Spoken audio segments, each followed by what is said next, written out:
The village in it with a map and a plan. No place too tiny for this determined man.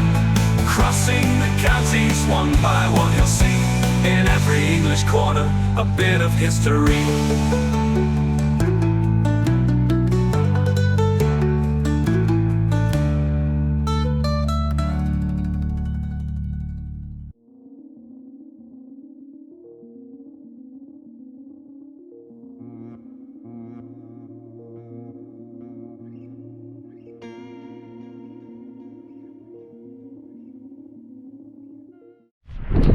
Hello folks, welcome back to South Cambridgeshire once again. Now, as you can probably tell today, it is absolutely throwing it down. This is Storm Claudia that's passing overhead right now, and it's going to be raining all day. So for the majority of this week, you're going to see me in full wets. Using an F1 reference there, full wet gear. This is brand new actually, I got this from Sports Direct yesterday, and to be honest with you, it's already doing its job very well. Today we're in a place that's famed for an old airfield, and on that airfield these days there's a wind farm. We'll be seeing that at the beginning of this episode. Welcome to Graveley.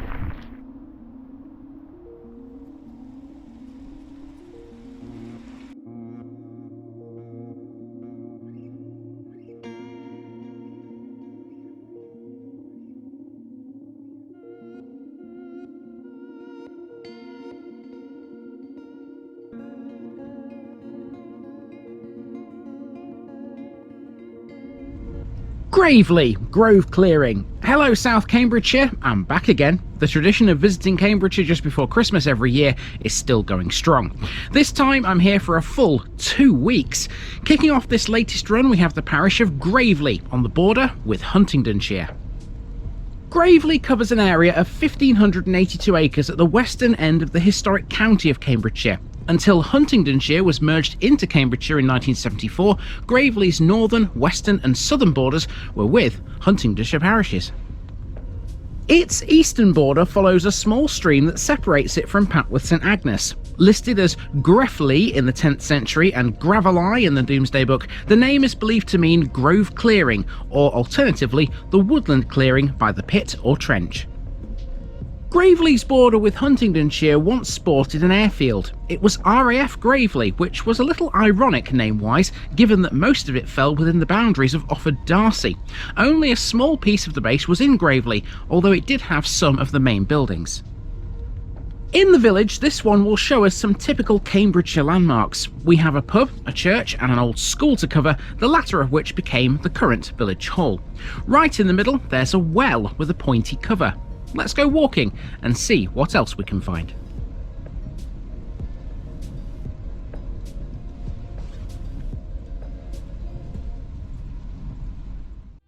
Here we have Graveley Village as it was in 1900. It was a medium-sized village in these days, centred on the church right in the middle of it. It was a nucleated settlement with very few isolated farmhouses or hamlets around. Duck End was really the only one, if you can call that a hamlet. Otherwise, Graveley was surrounded by fields, a typical Cambridgeshire layout if ever there was one. A lot of the fields to the west would later be occupied by the RAF, but even they have returned to agricultural use now. So what did it have in 1900 then? Well, zooming in, we can see a few bits. The church hasn't moved an inch since it was established way back when. Dedicated to St Botolph, it's been the most prominent feature of Graveley for many a long century, and it still is. Graveley had a school at this time on the High Street. That building is still there today, but it ain't a school anymore. The Methodist chapel, seen here further up the road, has completely gone now. Also gone is the White Lion pub, but Graveley has gained another one since. Most of the rest of the village was either residential or it was agricultural. There were several farms scattered around. A lot of the latter still exist. Graveley hasn't expanded greatly in terms of housing though. It's retained its shape and its character too. So here we have Graveley as it is today. A decent sized little village. This one's going to take us on a lovely little walk around all of its main features. Here's how we'll do it.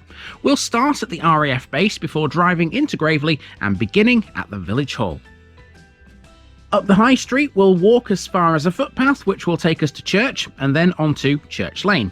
We'll find the 3 horseshoes on the next corner and then head around the lanes to the west using Toseland Road and another footpath to form a loop.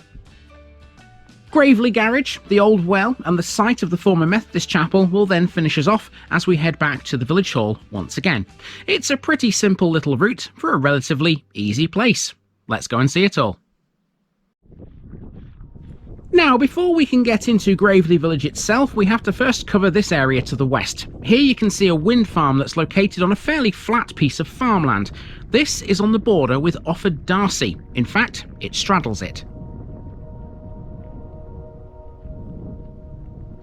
There might be a wind farm here today, but back in 1941 this was an airfield. Covering 106 acres, the land it was built on was requisitioned by the government to form an RAF base that would go on to be used by bomber squadrons until the end of World War II. RAF Graveley was originally intended to operate under No. 3 Group alongside RAF Tempsford and RAF Gransden Lodge. Although the land for it was requisitioned in 1941, it wasn't opened until 1942, and the first squadron to use it was No. 161. No. 35 Squadron arrived in August 1942 using Halifax bombers, and that continued until 1944 when they were re-equipped with Lancasters. No. 35 would see out its wartime activity here before being posted to RAF Straddis Hall in September 1946. Other squadrons to use Graveley included No. 227, who moved from Strubby in 1945 and later disbanded here. No. 692 Squadron, by contrast, was formed here in January 1944 as part of the Light Night Striking Force of No. 8 Group Bomber Command. RAF Graveley was one of the first operational stations to use the fog dispersal system, FIDO. It was tested in 1943 with fog being burnt off and visibility vastly increased, although any descending aircraft did have to deal with a certain amount of turbulence caused by the heated air. Part of the filming for the 1967 movie Robbery, which was based on the Great Train Robbery, was filmed at this airfield, with a number of exterior shots showing parts of it. A few of the buildings shown in the film, where the control tower was located, still exist. Although most of the airfield was over the border into Offord Darcy, the part in Graveley included the end of the main runway and a number of buildings. It all closed in 1946, but did reopen in the late 1950s as a relief airstrip for Oakington Barracks, before returning to agricultural use in 1967. Now, the airfield is still mostly agricultural, but there are those wind turbines. Built on the site in the 2010s, they form Cotton Farm Wind Park. There are 8 turbines which have a total capacity of 16.4 megawatts. The nearest dwellings are approximately 600 metres away. Right, we are in Graveley village then. Time for a walk around in the rain. I have to get used to this all day. So, we're starting on the main street. This is the high street, and we're heading that away. To begin proceedings in Graveley village, our first task is to walk along the high street from east to west, beginning close to a sharp bend that takes the road north up towards Papworth St Agnes. The first thing to see is the village hall, which used to have an educational use. Graveley Village Hall is the old school. This was built in 1872 with the intention of holding a maximum of 70 children, so not a particularly large number. Graveley had had a school from the middle of the 18th century, but where it was before here is anyone's guess. This never got the full 70 children. By the early 20th century, numbers were around 20, and there were less than 10 by the 1930s. As you can imagine, this didn't survive much longer. The oldest children moved to Croxton after World War II, as did the rest when the school finally closed in 1961.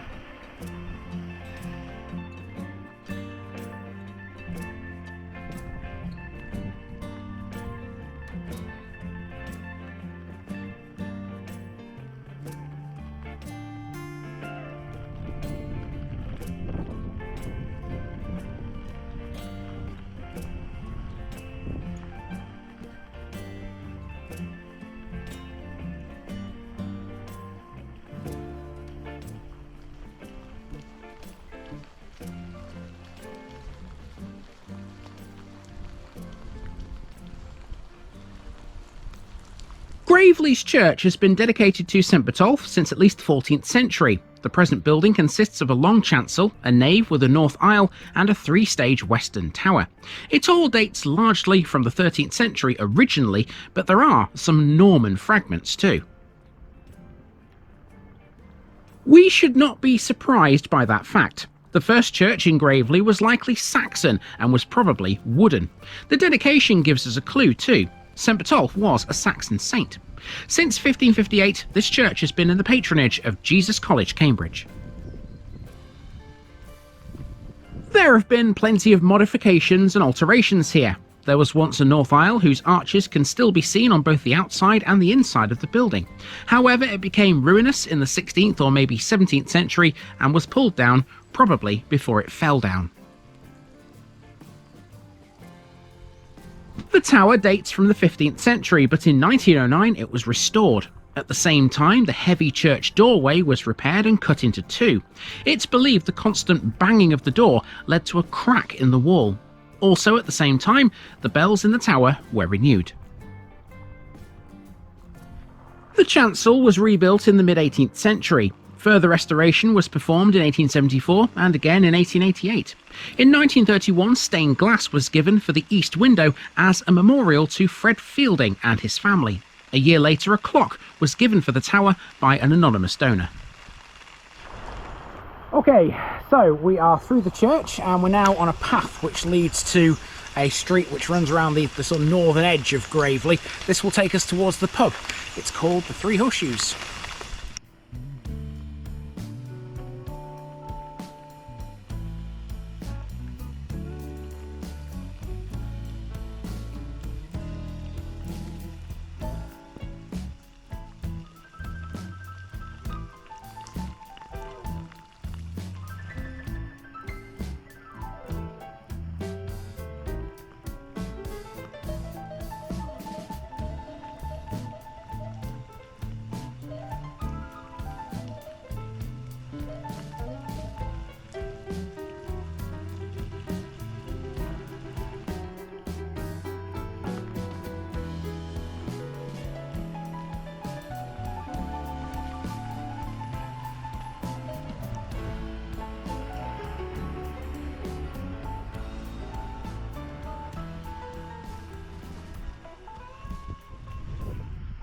Graveley at present only has the one pub. That would be the Three Horseshoes. You can find this at the other end of the high street on the corner with Church Lane.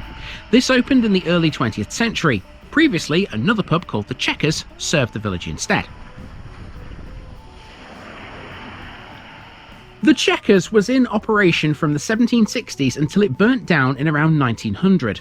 Graveley did then gain another pub called the White Lion, but that was short-lived. Although it was marked on the old maps we saw at the beginning, it had closed by the 1920s.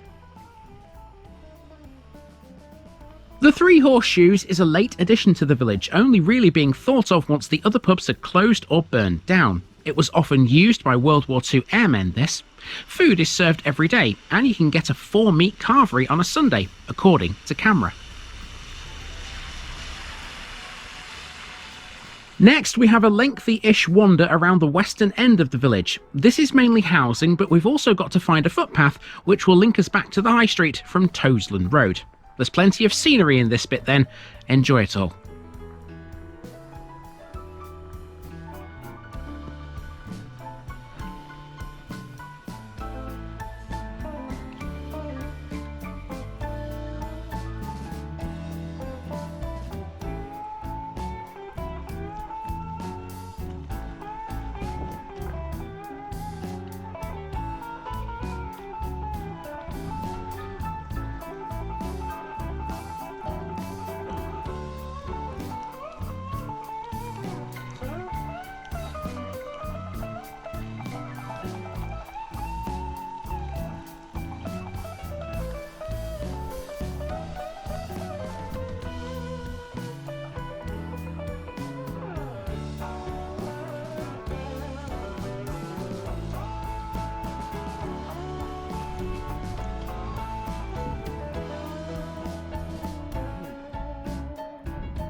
Graveley Garage next, and this is built either on or very close to the site of the White Lion pub. It's not explicitly clear where it actually stood. Nonetheless, it was definitely in this area. Today, the garage is the main reason that most people come down here. The garage is pretty run-of-the-mill. It offers the usual like MOTs, servicing and repairs. Here's a selling point for it though. If you need a repair, they offer you a free loan car whilst yours is getting the attention it needs. Now, if only all garages did that. Now, sometimes when you do research for villages that are this small, the smallest of landmarks are actually the ones which surprise you the most. You find out quite a lot about them. Now, here in Graveley, this is a very prominent landmark on the corner here, where the main street sweeps around towards the road that takes you to the RAF base. This is a well. Now, it's not in use anymore, but it has quite a tale to tell us. Mains water didn't arrive in Graveley until well after the war, and so obtaining it beforehand meant the villagers here had to use other methods. One way was to use the village pond, which no longer exists. It was opposite the Three Horseshoes, but it's now been filled in. Later, water diviners allegedly found water in the ground, and so a well was built to extract it in the early 20th century. At 6 feet in diameter, it was made of brick and initially went down to a depth of 65 feet. That's a long way down, but believe it or not, no water was found. The reason for that, according to an expert from Cambridge University, is that they'd hit Oxford clay. At 400 or maybe 500 feet thick, there was apparently no chance of finding water in it. Graveley's villagers and parish council, though, didn't listen. They kept going. So the well was dug further, and by the time it reached 90 feet deep, the money for its construction ran out. However, the parish meetings of the day agreed that digging should continue for at least another 25 feet. They carried on for another 100. Water was finally found at a depth of 200 feet or thereabouts. What do those Cambridge experts know, eh? Not everyone used this well though, even though it was supplying water. The well machinery often broke down, and it even dried up once in 1922. Of course, the well still exists, but you can't get any water from it now. When Mains Water came along, it was capped. A good idea, given how deep it is and how dangerous it would potentially be. It's now owned by the district council and sits on the edge of a private garden. It's still, though, a nice feature. On the maps at the beginning, we saw a Methodist chapel marked in this area. It's no longer here, but there is a story behind it. Methodism in the area began in St Neots, Graveley's nearest large town. A chapel there was built in 1775 and was visited 4 times by John Wesley.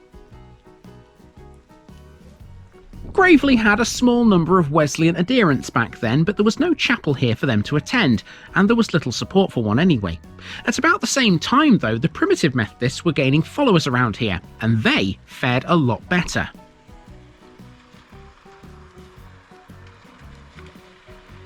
Thanks to the support of a Mr. Crow, they gained a chapel. It was built here in the garden of the house next to number 52 High Street. It didn't last long though.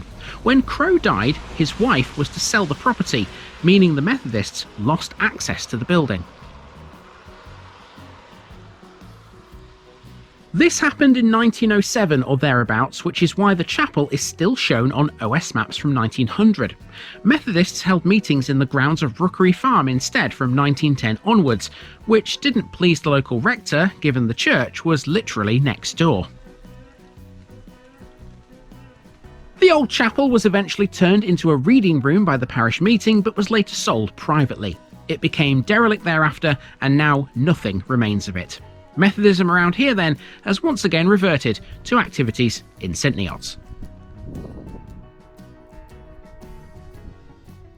From the site of the old chapel, it's a simple walk now back to the start. The high street is dead straight from the well back to the village hall. We have a handful more properties to pass, but in essence, that's the village.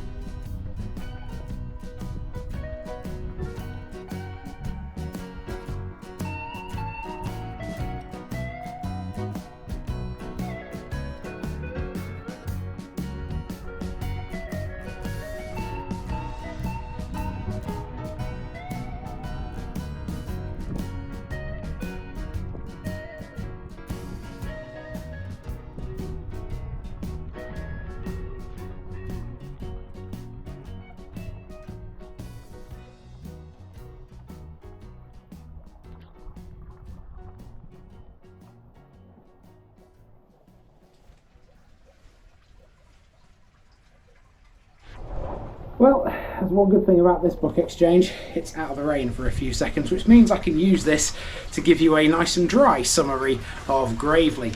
Beautiful little village this, not the sort of place that everybody comes to visit. There isn't a lot of main landmarks here that attract people to it, but certainly if you find yourself in this part of South Cambridgeshire, it's well worth coming to have a look, especially at the well at the corner. That's the thing that sort of sets this one apart from all the other villages around here, I think.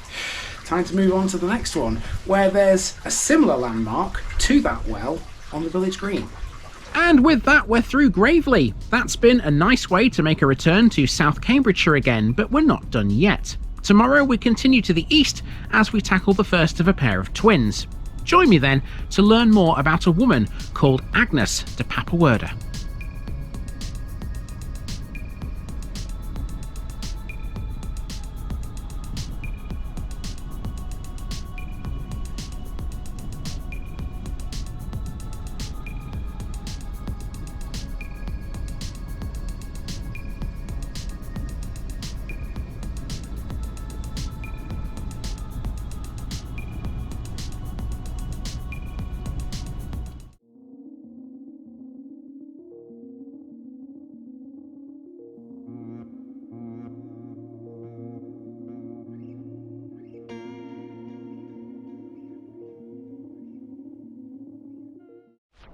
Hello folks, welcome back to South Cambridgeshire once again. Still got the full wet setup on because all this week it's going to be chucking it down. Storm Claudia is passing over the area right now.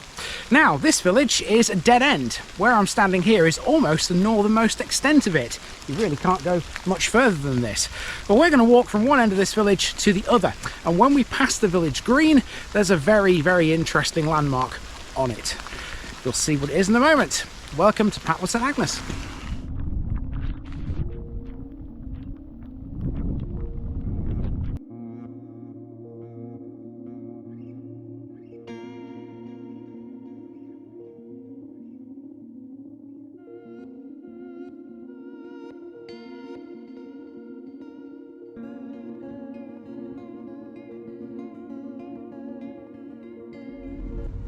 Papworth St Agnes, Papa's enclosure belonging to Agnes-Papworth. Today on TVI we're in the first of a pair of twins, but these are definitely not the identical kind. These are the Papworths. One of them is the very large Papworth Everard, which sits on the line of the Roman road, Ermine Street. The other is where we are today, Papworth St Agnes. Now, despite the name of this village, Papworth St Agnes has nothing to do with any saints, let alone St Agnes. The name comes from Agnes-Papworth, a Saxon female who we know relatively little about. Her name was mistaken for that of St Agnes, and that's how the village got its title. Over time, Papworth St Agnes has had a few other names. It's also been known as Papworth Magna to distinguish it from both Papworth Everard and Papworth Parva. It used to form part of the Papworth Hundred, which included several other local villages like Ellsworth and Swavesey. The village is tiny. It sits on a dead-end lane off the road between Graveley and the route of Ermine Street. With a population that doesn't get above 50, you might think this one has nothing to speak of. Nope, this one has a very peculiar landmark which puts it on the map. On the green there's a building that looks like an old mill, the sort you might see in industrial Lancashire or perhaps the West Yorkshire towns that were built for the textile trade. It's not a mill, but it did make something once upon a time. Today it makes Papworth St Agnes unique. Let's go.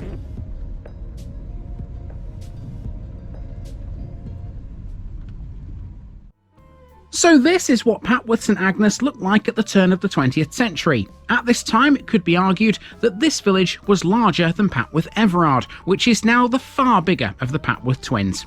This is a village that's seen a marked decline in its population. The population of Papworth St Agnes in 1921 was 116, but by 1951 that had shrunk to 90. By the 1960s, the village had decayed to a collection of 19th century cottages interspersed with derelict closes. The population was a mere 40 in the mid-1970s, and currently there's only around 50. Since the 1970s, there's been some development in the form of individual private detached houses, and some cottages have been restored, but it's still only around a third of the size it used to be 200 years or so ago.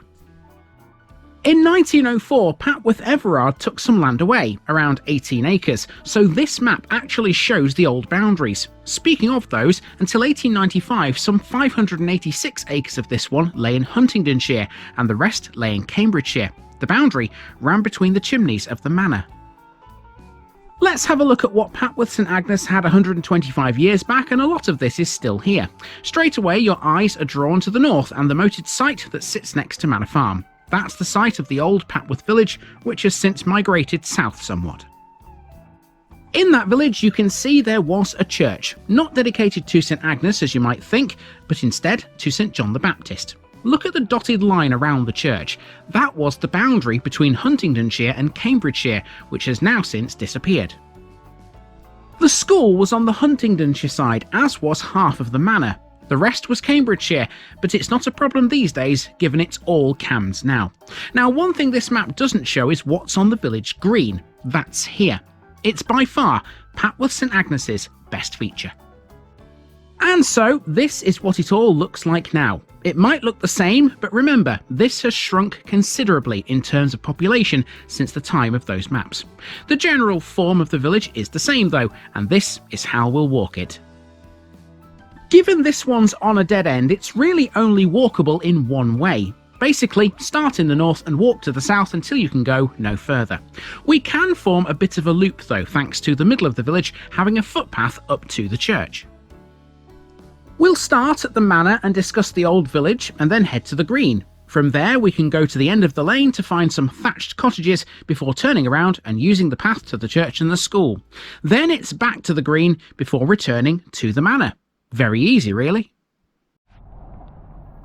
Papworth St Agnes today occupies a dead-end road off the lane that connects Ermine Street, or the A1198 for those of you who like road numbers, to Graveley.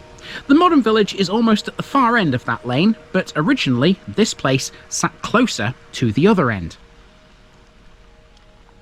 The original village was here, and we know that because there are some settlement remains between a handful of existing cottages and the manor house. This is where the moated site we saw on the map is located, which would have once been the centre of goings-on.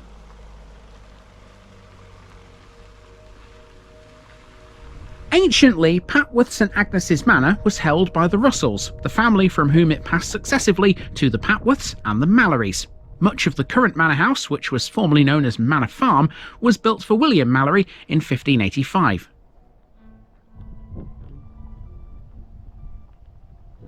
The Mallorys were well known, and some say at the very least locally famous. Thomas Malory, according to one theory at least, was the same Sir Thomas Malory who wrote Le Morte d'Arthur. He died in Papworth St Agnes in the 15th century. Sometime before 1637, William Mallory's grandson sold Manor Farm to the Caters. There was once a bell in the church that bore the name of Thomas Cater, but I've no idea if that bell is still there today. We'll see the church in a bit, where hopefully we may find out. The moat and the earthworks that surround the manor have been disrupted somewhat by the road running through the village. You have to remember that at this time, roads weren't like what they are now. The lane Papworth St Agnes sits on came along much later than this ancient village did. So let's follow the road and see where it takes us. You don't have to go very far to meet the first buildings within the modern village. Just before you get to the green, there's what used to be a communal one on the left-hand side, although don't be fooled by what stands there now. This is the old reading room, but it's not at the same time. This is a house, and it's been here since the early 2000s. This has never been a reading room, so why is it called that? Well, the answer is it stands on the site of a much older building that was.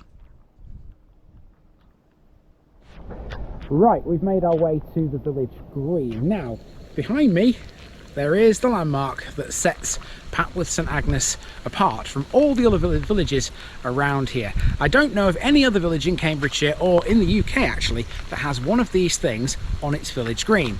Now, when I looked at this on the map before I came here, I thought, wow, does this belong somewhere in Lancashire or potentially West Yorkshire? Because it does have that sort of feel to it, doesn't it? Well, kind of the same sort of setup with the chimney. That did expel something into the sky, but it wasn't anything to do with like textile mills or stuff like that. This, my friends, is an old bakehouse. On the green, you come face to face with this. With a tall chimney that's reminiscent of something from the mills of the northwest, would you instantly know what this cute little structure is? I'm willing to wager not. This was a communal bakehouse, and it dates from between 1815 and 1850. The industrial chimney would have expelled heat and steam from the bread oven that was once inside it. Bread and pies were made here. However, this little building did have other uses too, like scalding pigs, for example.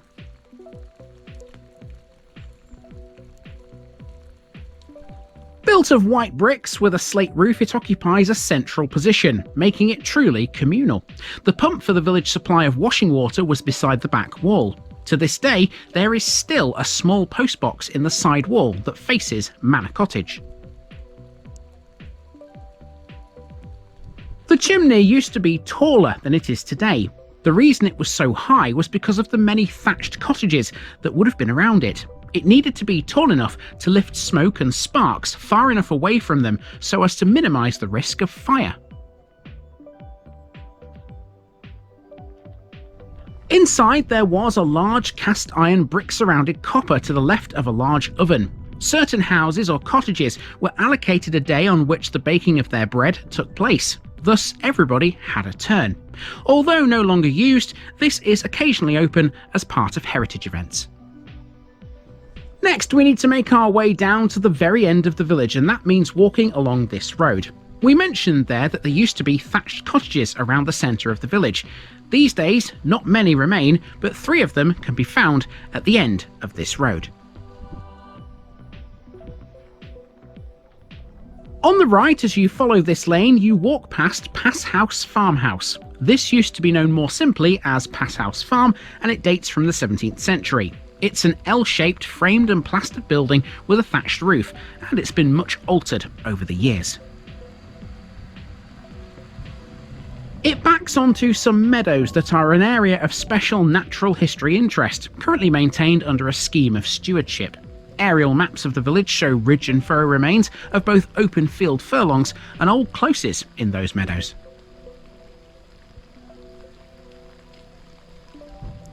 As well as Passhouse Farm, 4 other thatched buildings remain. Manor Cottage near the bakehouse is the only one that's not on this road. Between the green and the others are a group of modern houses built during the last 30 years. They are the only other modern buildings here. Now we've turned around and we're on the footpath that links the main road to the church. As we know already, the church here is not dedicated to St Agnes, even though it would sort of make sense to be, you feel. Instead, it carries a dedication to St John the Baptist. It's quite tough going at the moment because obviously the rain is making the ground saturated, and where we currently are is not a road, it's a path. So obviously all around me is grass, and it is quite wet underfoot. May have to resort to my boots later in the day, we'll see. I do have a footpath I've got to cross later in a different village, which may well be a bit boggy after all this rain, but that's for later. For now, we're almost at the church here in Papworth St Agnes, and there it is. This church was mentioned in the Domesday Book, but the one we see here today isn't that old. It was rebuilt in 1530 under the will of Anthony Mallory and rebuilt again in 1848 and 1854. In 1976, the church commissioners declared the church to be redundant. 3 years later, there were proposals to demolish the building, but the villagers petitioned against it, suggesting instead that they take over the upkeep of the building. They were successful with the help of the Friends of Friendless Churches group, and a great deal of fundraising too. Now, this Grade 2 listed building has been restored back to its former glory, and is used for a variety of village activities. It's almost like a makeshift village hall. Even though it's redundant, the odd church service does take place in here from time to time. The The church is constructed in alternating blocks of limestone and knapped flint fieldstone flushwork, and together they form an attractive checkerboard pattern. It has a nave with a north porch, a chancel with a north vestry, and a western tower.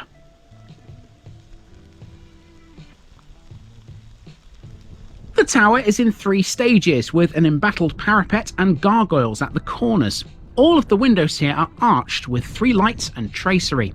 Both the porch and the vestry are gabled. It has quite a lot of reused items from former churches, including the doorway, which is 14th century. When it was slated for demolition, St John's was largely derelict. By the time it was taken over, tiles had been removed from the roofs, former stained glass designed by William Wales had been removed, and the font was outside in the churchyard.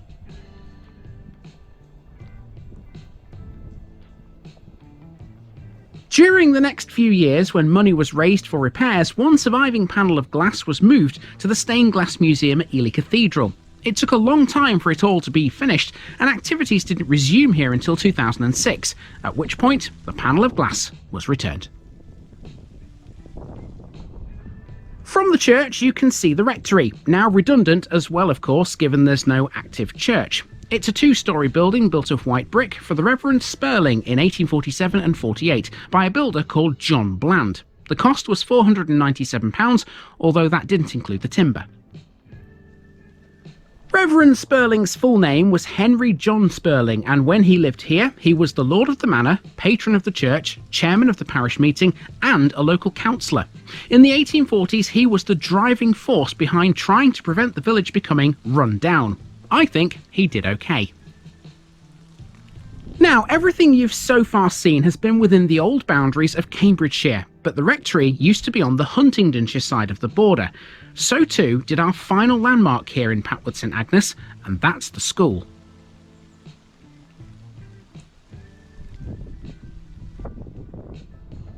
These days there's no school here, and children go to Papworth Everard. The old schoolhouse, which is now a dwelling, has rendered walls and a tiled roof. Its south end is towards the church and is said to date from 1840. I wonder if Reverend Spurling had anything to do with it. He definitely had something to do with that bakehouse because it was his idea to build it. Our last task is to pass the iconic structure one more time as we make for the car and our exit from Papworth St Agnes. What a great little village.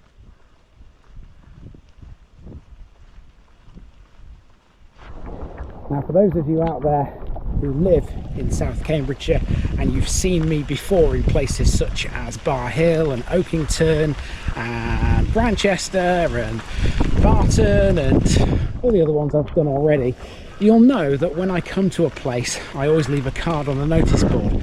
Well, there is a notice board here on the bakehouse, as you can see, and I would leave a card there, but I'm not going to, and the reason for that is simply because it's far too wet.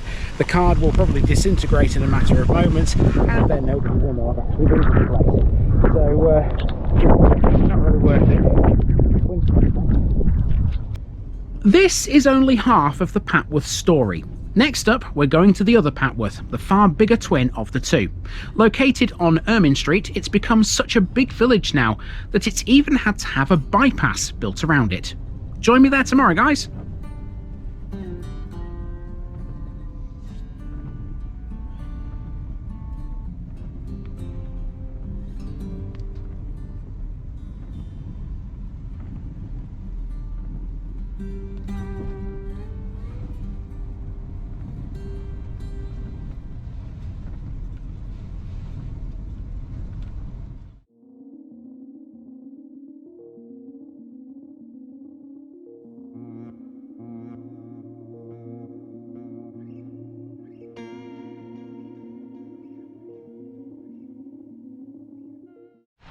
Hello folks, welcome back to South Cambridgeshire again. So yesterday we covered the smaller of the Papworth twins, didn't we? We saw Papworth St Agnes with its cute little bakehouse on the village green.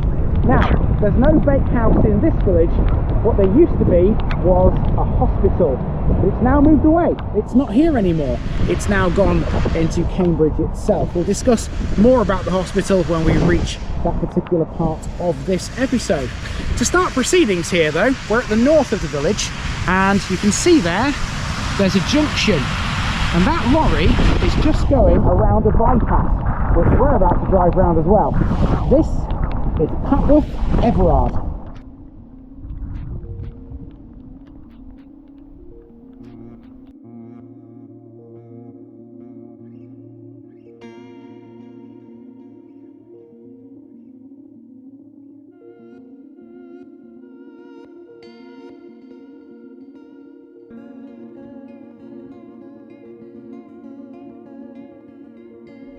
Papworth Everard, Papa's enclosure belonging to Everard de Beche. So, after visiting the tiny village of Papworth St Agnes yesterday, today it's time to take on its much larger twin. Welcome to Papworth Everard, which lies smack bang on the route of the Roman road, Ermine Street. There's no communal bakehouse here, but this one's famous for quite a few things. Papworth Everard is 10 miles west of Cambridge and 6 miles south of Huntingdon. Ermine Street has run through its centre for centuries, and so Roman legions would have known this area well. That said, very few Roman remains have ever been found here.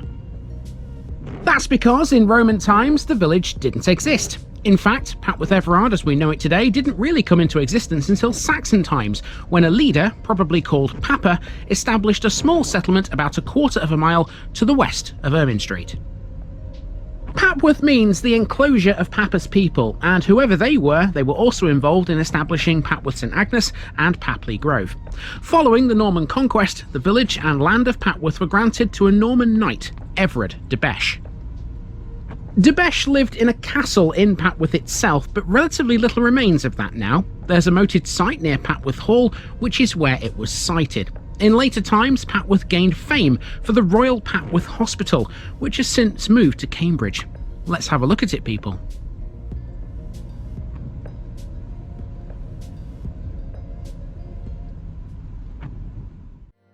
This is what Papworth Everard looked like in 1900. It was barely even a village, but it did exist. You can see from this just how open the landscape was, and what few buildings there were here were located around the route of Ermine Street.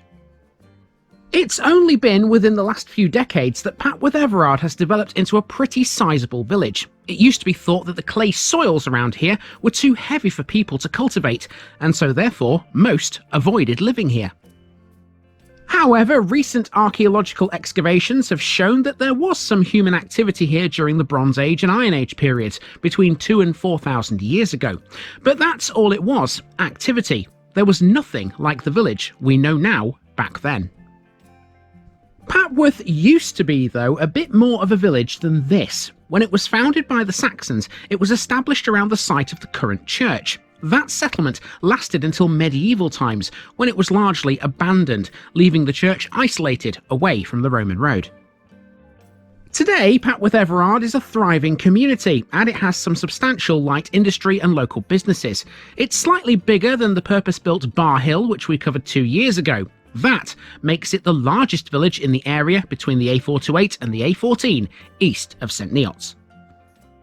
In 1900 it had a lot less than it does now. Ermine Street was the centre of the village, like it still is today, and there were a sporadic handful of landmarks to its east and west.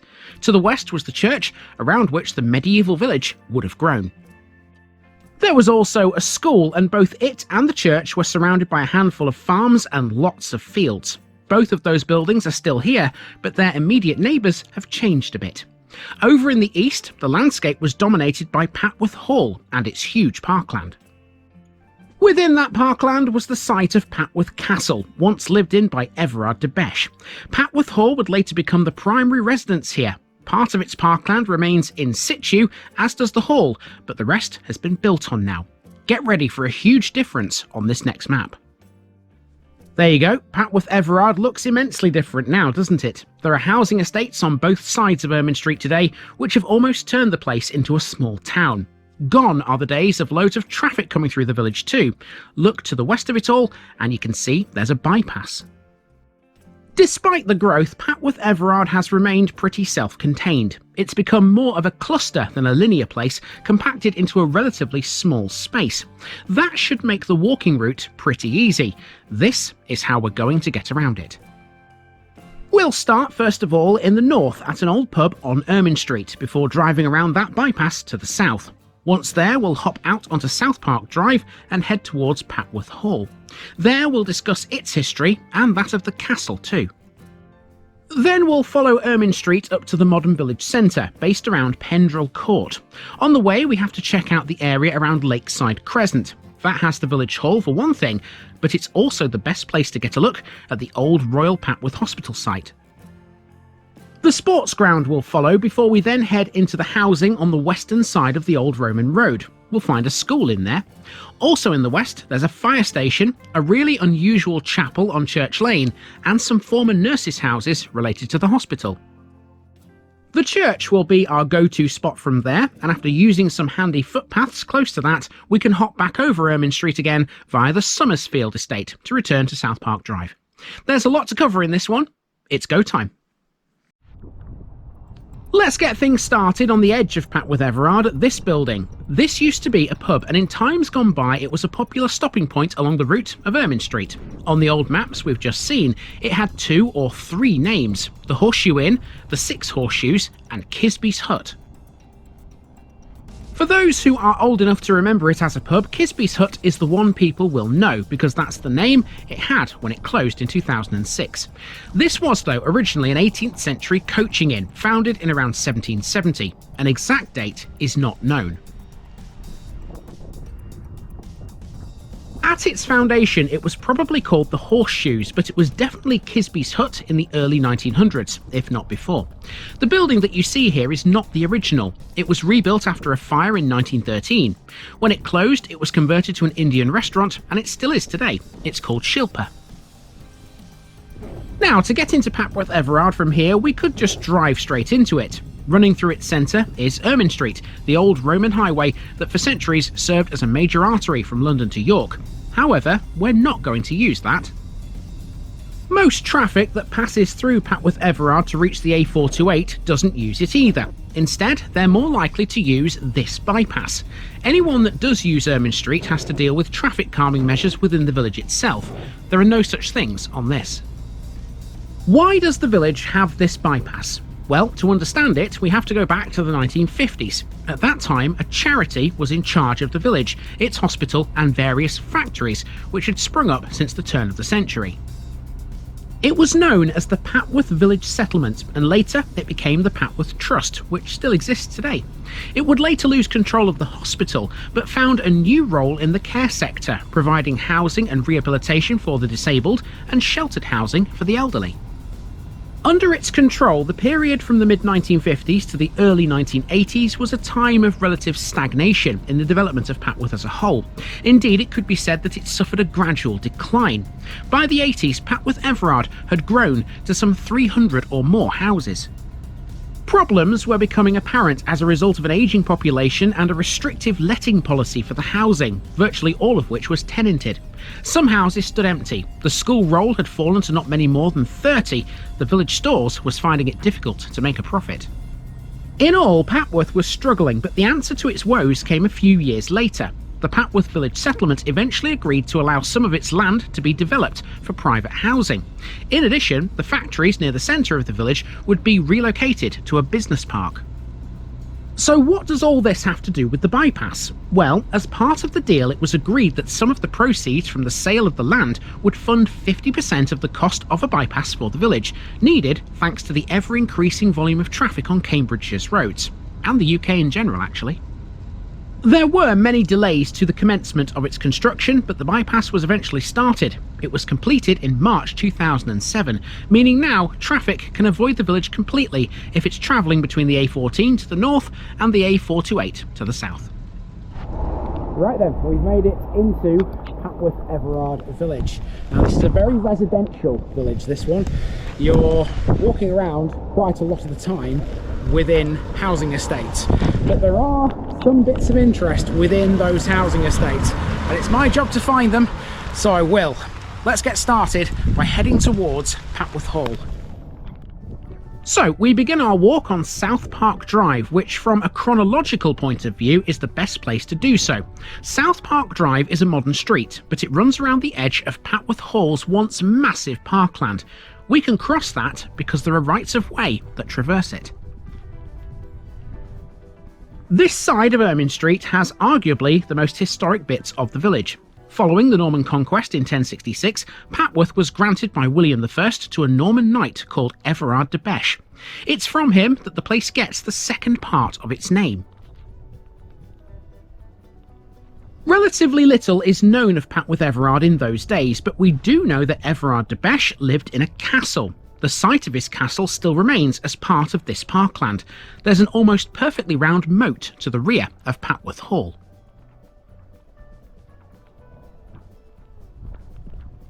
For the next few centuries, Papworth Everard was no doubt much like other medieval settlements in this area. It consisted of a largely self-sufficient community that farmed land in large open fields, grouped around a cluster of cottages.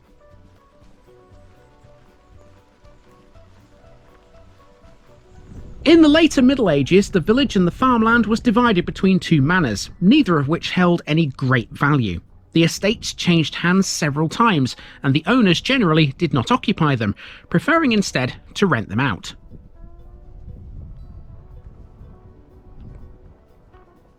And that brings us to Papworth Hall. By the early 1800s, the Cheer family owned the Papworth estate. They were wealthy enough through rents from farms and village property, as well as a chunky family inheritance by the way, to contemplate building a new mansion house. They duly did, constructing Papworth Hall in 1810. Now a Grade 2 listed building, this displays the popular classical style and stands almost ominously on a small rise on the landscape to the east of Ermine Street. Papworth Everard would then become a small estate village. As recently as 1900, Papworth Everard remained relatively small, and we already know that. It probably was no larger than it had been 1,000 years earlier.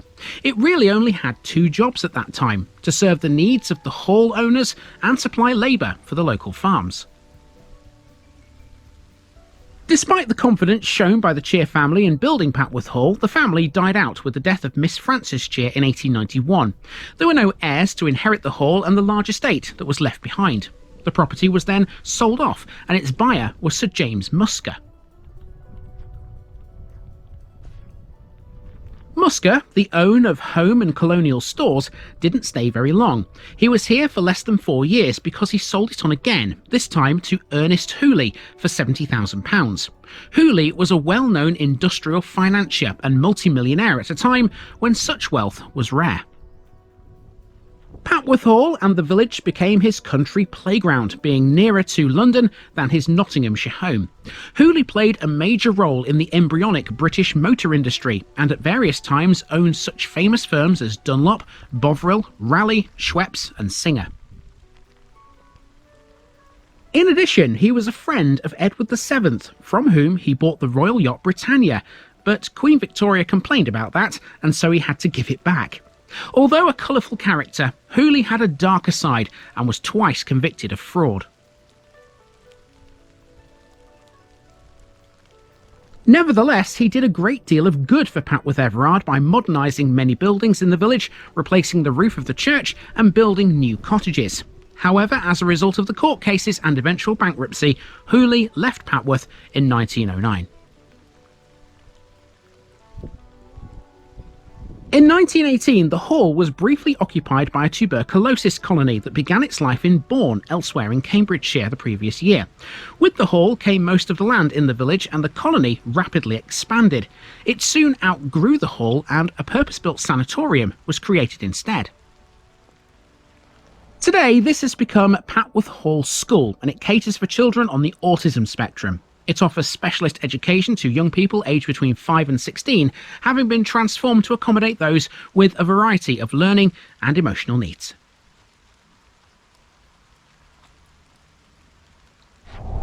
Now, opposite the entrance drive to Papworth Hall there's the village sign. You can see it behind me. Now, I tend to find in these Cambridgeshire villages, the village signs look very ornate, look very neat and tidy, and they've always got something depicted on them as well. Now, if you look at the sign here, you can see there are two buildings. One of them is the church, that's the one at the top, and then at the bottom, underneath the heart there, that's the village hall, which we'll see in a moment. One thing that I think should be on there, really, is the print works. Now, what's that all about? As we were driving around the bypass earlier, we mentioned some former factories that Papworth once had to its name. The next thing is one of them. Dead opposite Lakeside Crescent is an old print works. The road behind this is aptly named. It's called Letterpress Lane.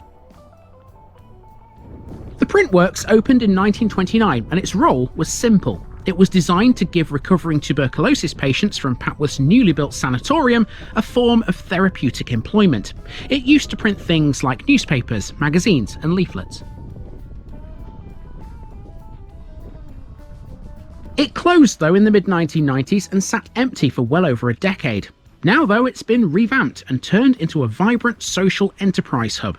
Inside, you'll now find a cafe, a microbrewery, a pizzeria and a communal workspace, all under one roof. The print works was far from being the only thing that could offer employment to recoverees of TB. In the 1930s, a range of factories were built and they were known as the Papworth Industries. They became a great success, expanding over many years under the trademark of Pendragon Industries. They included the manufacture of travel goods, carpentry, cabinet making, leatherwork, and of course, printing. Coach building was set up in 1947, making Green Goddess fire trucks and vehicles for BT, Royal Mail, Parcel Force, and the St John Ambulance Services. On Lakeside Crescent, we come to the village hall, which has been here for a while, although it's had a bit of a facelift in recent years. In the early 2000s, the parish council worked hard to ensure that valuable community assets, like this, were maintained and improved. As part of that, there was a major refurbishment of the village hall, which took some months to complete, but this now looks the business. The updated facility now includes a new parish office, areas for activities and meetings, and space for both community and private gatherings. Now, also on Lakeside Crescent is the former hospital. This was the Royal Papworth Hospital, which is now on a biomedical campus in Cambridge. Despite the fact it's moved, the hospital still retains the name of the village, and it's run by Royal Papworth Hospital's NHS Foundation Trust. The hospital is still a world-leading cardiothoracic transplant centre and the biggest of its kind in the UK. In fact, it carried out more heart and lung transplants in 2019 and 20 than any other hospital we have. It's also one of only 5 hospitals which can provide ECMO to adults. Now, of course, the hospital isn't in the village anymore, but most maps still label this as a medical facility. Indeed, the ones I use on a regular basis still have this down as one. So, how did a village like this come to have such an important hospital then? Let's find out. The hospital was founded in 1918 as that sanatorium for the treatment of tuberculosis.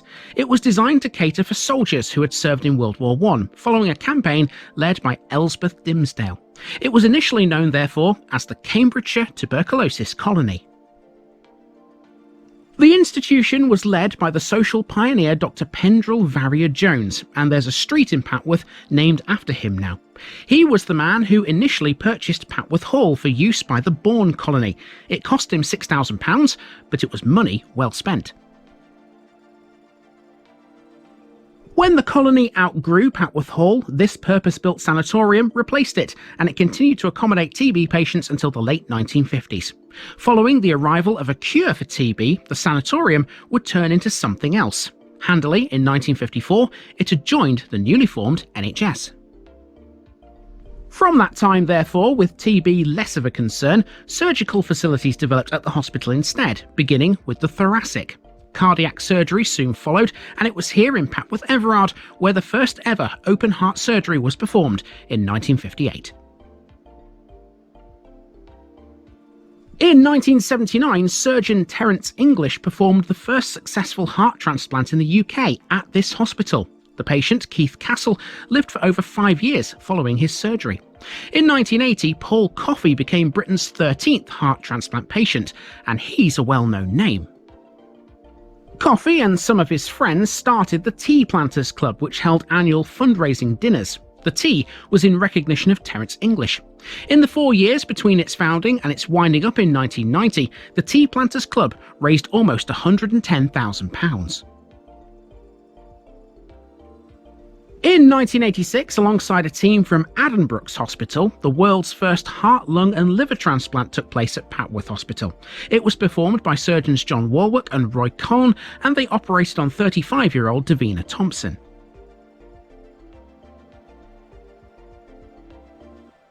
The firsts continued into the 1990s, when in 1994 a team of doctors carried out a revolutionary operation on 62-year-old Arthur Cornhill. He was given the world's first permanent battery-operated heart.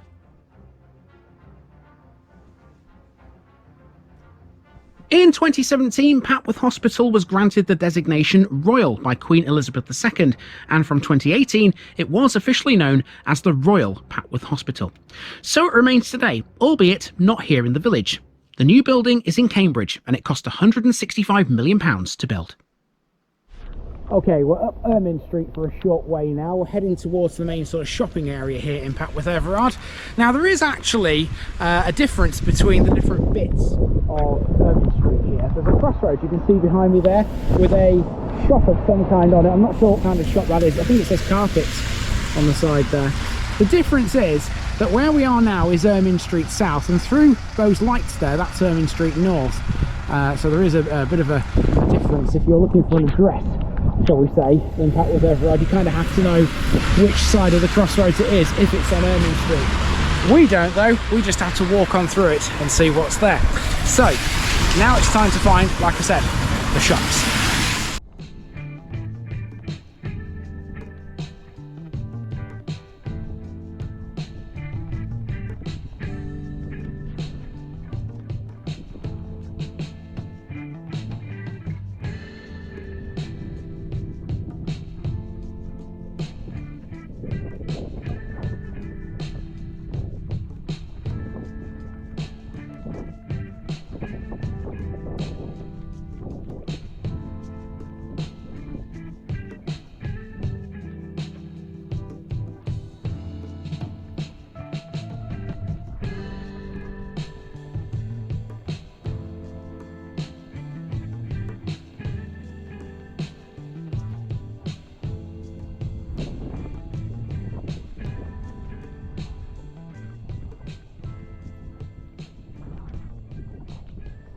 With most of Papworth being modern housing on either side of Ermine Street today, space for the commercial and retail is sort of limited to one area.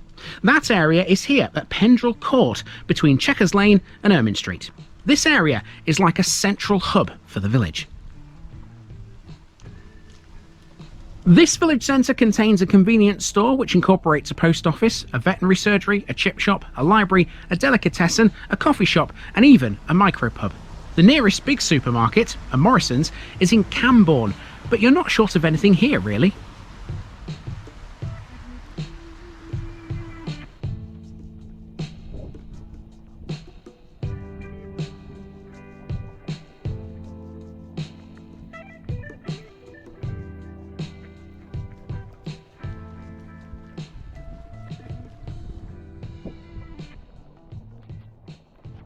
Chequers Lane next, and that's where we meet the surgery. This is ideally situated close enough to Pendrell Court that you could go to the doctors and do a bit of shopping all in one go, if you so desired.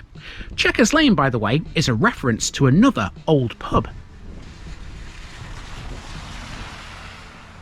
You see, Papworth Everard was served by more than just Kisby's Hut. There were two other pubs called the Red Lion and the Chequers. Now, although I couldn't find out where either of them stood, one would assume they were on Ermine Street, and I guess the Chequers was somewhere close to this road. Across the road now, we come to what used to be Rocky's. It was an independent bar and restaurant that was ideally placed on the edge of the playing fields.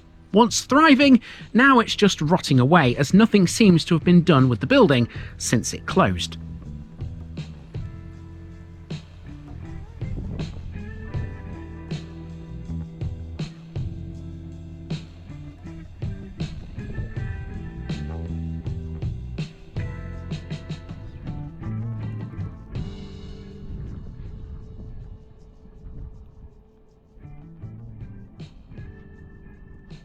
Now we're on the village's sports ground. This is Papworth's King George Field. It has several facilities for all sorts of sports. Here you can find a bowling green, a multi-use games area, and a series of all-weather, floodlit tennis courts.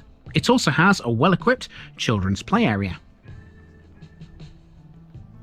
Now, in terms of competitive sport, look no further here than football. That's played here on these fields by Papworth Blasters. They have a series of teams of varying ages, ranging from a senior men's squad down to an under-7 side, and everything else in between. The village also has a running club called Papworth Runners and a cycling club called Papworth Peloton.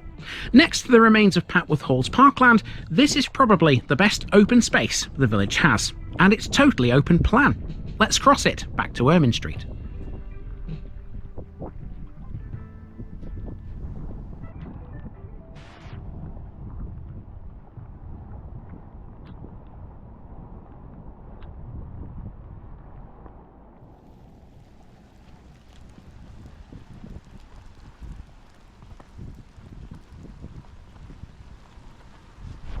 I'm no expert, but I think that's meant to be a paddling pool. Now in the summertime, that's probably really good.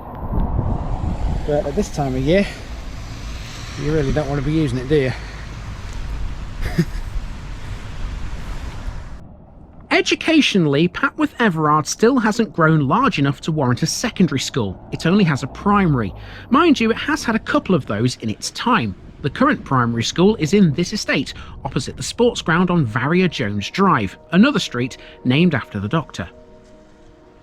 The school is relatively new and serves what is still a rapidly expanding village community.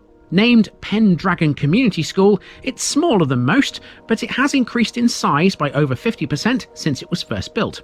Back in 2004, at the last Ofsted inspection, it had 152 pupils. Of those, 86% were from white British families. The rest were mainly from Indian and Filipino families. Now, as those figures are not current, and given that Papworth Everard has expanded again since, I'd expect now this school to have slightly different stats. Before this school was ever a thing, there were previous ones. The next thing on our list is one of those old school buildings. We have to go back to Ermine Street to find it. It's dead opposite Pendrell Court, and it was designed to educate children of the Papworth Hall estate.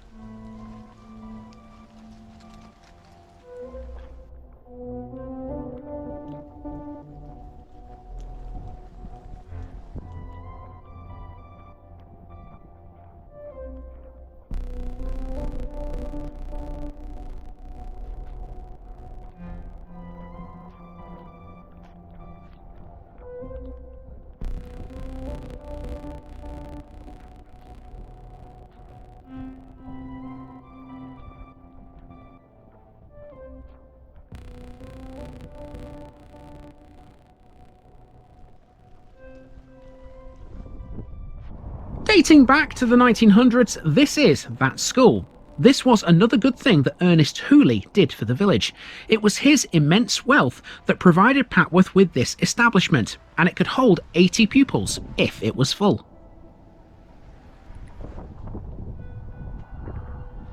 No longer a school, this would later become the Cambridgeshire County Music Building. Made of brick, it's been extended over the years and still retains its tarmac playground, located at the front and back of the site.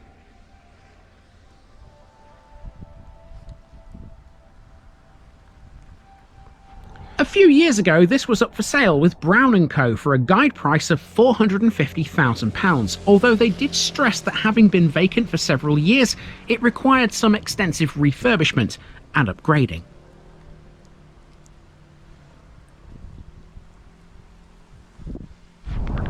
And as if the big blue porter cabin outside it wasn't a clue, it's being done up at present, so it's going to be turned into something else pretty soon. It's the fire station next, but as you can see, there's no fire engine in this one at present, and there won't be ever again. Boarded up and looking sorry for itself, this will soon be demolished and replaced with some brand new houses.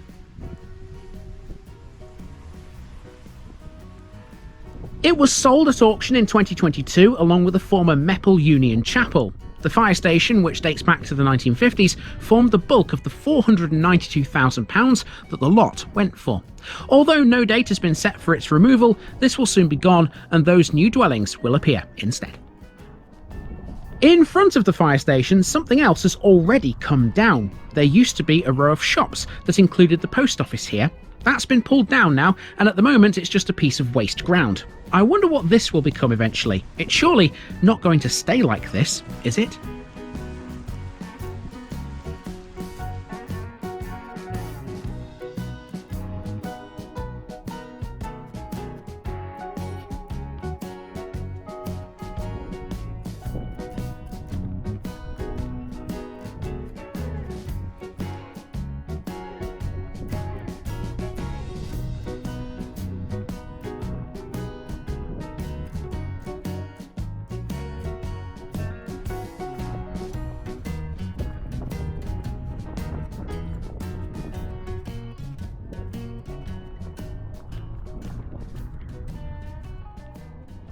Next, we turn down Church Lane, and the church is down here, but so too is another religious building. On the corner of Letterpress Lane is the St Thomas Indian Orthodox Chapel. Now there's a type of holy house we've never laid eyes on before. The establishment of this church in Papworth Everard marked another first for the village. This was the first Malankara Orthodox Syrian church in Cambridgeshire and the wider East Anglia region. It was founded by a handful of Malankara Orthodox immigrants to the area in 2005. With the support of Reverend Father Abraham Thomas, the Vicar of London St Gregorius Parish, and the tireless effort of the members in the area, the first Holy Kurbana in Cambridgeshire was conducted on the 14th of January 2006, with less than 10 families present. Ever since, the Holy Kurbana has been conducted regularly on the second Saturday of every month right here. Now, of course, this building is far older than the early 2000s. This used to be St Luke's Methodist Church, so it's still religious, just not in the same way as it originally was.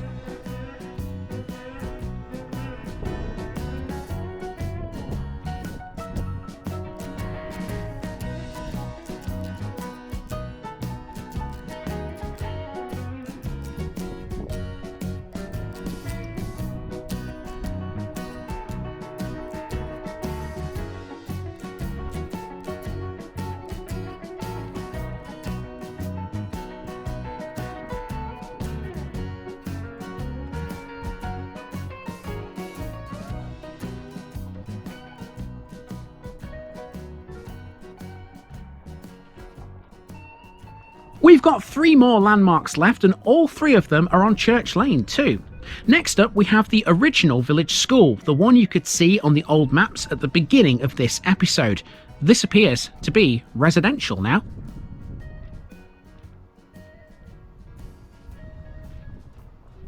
Next door is what used to be the Wigwam Day Nursery. Now, I'm no expert, but I think this originated as some sort of hospital building. Dead opposite, there are further buildings which had medical purposes. They were former nurses' homes, which are now, of course, redundant.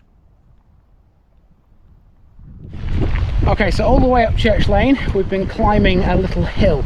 Not the steepest in the world, but you do know you're on a hill when you get to this point here, because the land then starts to slope away downwards in the other direction. I'll just show you where we are.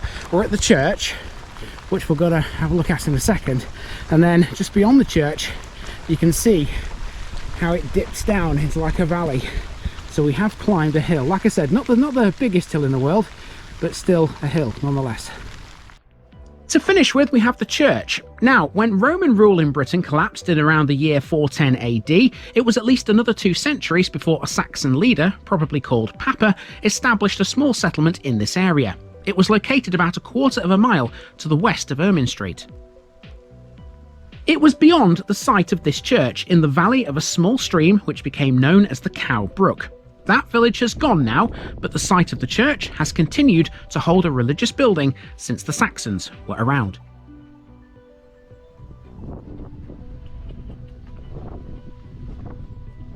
The first Saxon village probably consisted of no more than a group of small rectangular thatched huts, and their church was likely a small timber number. The church that stands here now, dedicated to St. Peter, is 14th century and is made primarily of flintstone and pebbles. It's perched on a high slope, commanding a beautiful view down into the valley, which is comparable to the sort of view you'd get in Herefordshire or a deep vale in the Chilterns.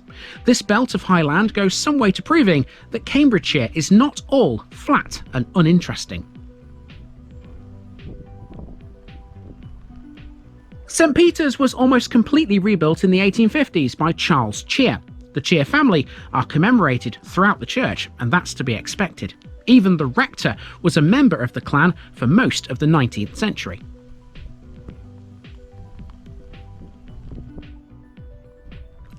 Charles Cheer has the best spot here. His chest tomb, surrounded by iron railings, sits outside the church. He's been a little crowded in by an extension to the western end of the church in the 1870s, but it's still a fine place to be buried.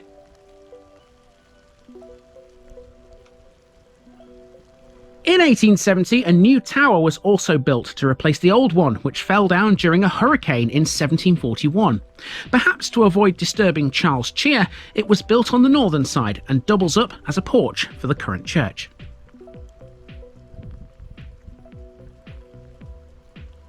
St. Peter's is small and cheerful inside and still has quite an active congregation.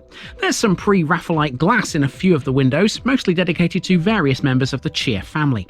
Being close to the Royal Papworth Hospital, it feels like a glorified hospital chapel at times, but it's still wonderful. From here on in, we have one job. It's to make our way back to South Park Drive. That means walking through loads of housing, and this is the newest section of the village coming up now. The southwest of Papworth Everard has seen loads of house building over the last few decades. This is the Summersfield estate, and now that it's completed, the locals are hopeful that this is the last major residential development Papworth will have for the foreseeable future. However, that does not mean that house building will stop here entirely.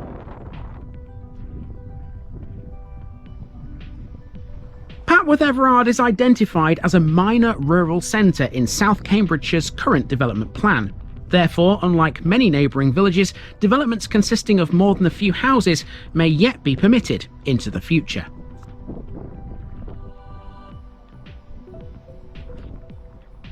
It will be important to try and balance any new housing development with new employment opportunities to retain a vibrant and active village, and to prevent it becoming merely a dormitory settlement with residents working in Cambridge and other local towns like St Neots.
You know, as I've been walking around the last section of this, I've been thinking to myself about a video I did, I think it was earlier this year actually.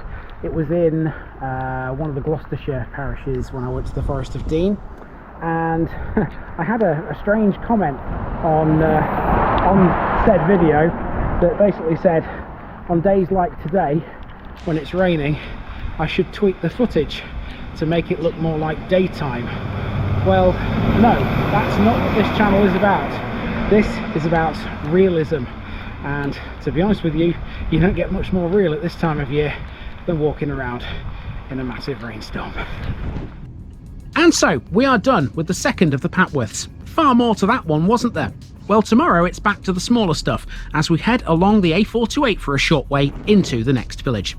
Tomorrow's village will see us tackle one of the biggest village greens in Cambridgeshire. See you there.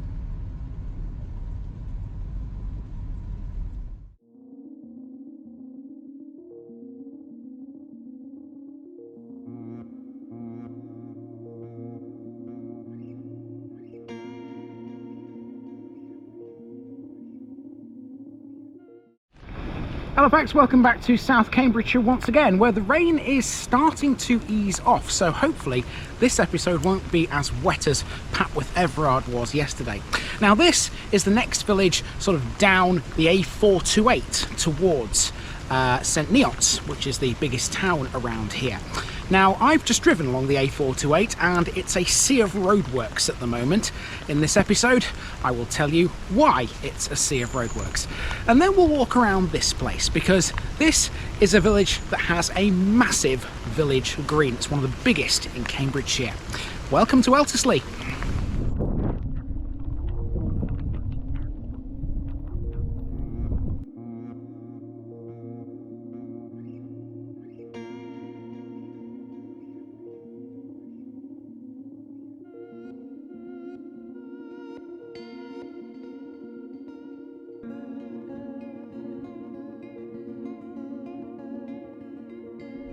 Eltisley, Eltie's Clearing. Today on TVI we come to Eltisley as we start to work our way back to the west again, away from Papworth Everard.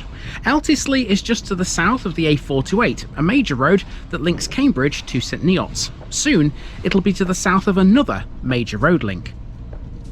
The countryside to the north of Eltisley is currently seeing a lot of construction work as the Black Cat to Caxton Gibbet improvement scheme is carried out. We'll see some of that as we drive into the village today. When we get to Eltisley, we've got a huge village green to see here. It possesses one of the biggest greens in Cambridgeshire. It's a massive triangle of grass which is bounded by the roads from Cambridge to the east and St Neots to the west. Historically they met at the green, but now traffic travelling between the two towns avoids Eltisley on the A428. The green was also on another ancient route between St Ives and Potton. Whilst the green is far less important than it used to be now, its size has been good for certain sporting endeavours. It's been the scene of several cricket matches over the years. The name Eltisley hints at an Anglo-Saxon origin, forming as a settlement among woodland. Eltisley was mentioned in the Domesday Book as Hectorsley. Historically, not everyone has agreed on its beauty, but today I think this is one of the loveliest villages in Cambridgeshire. Let's see if it is.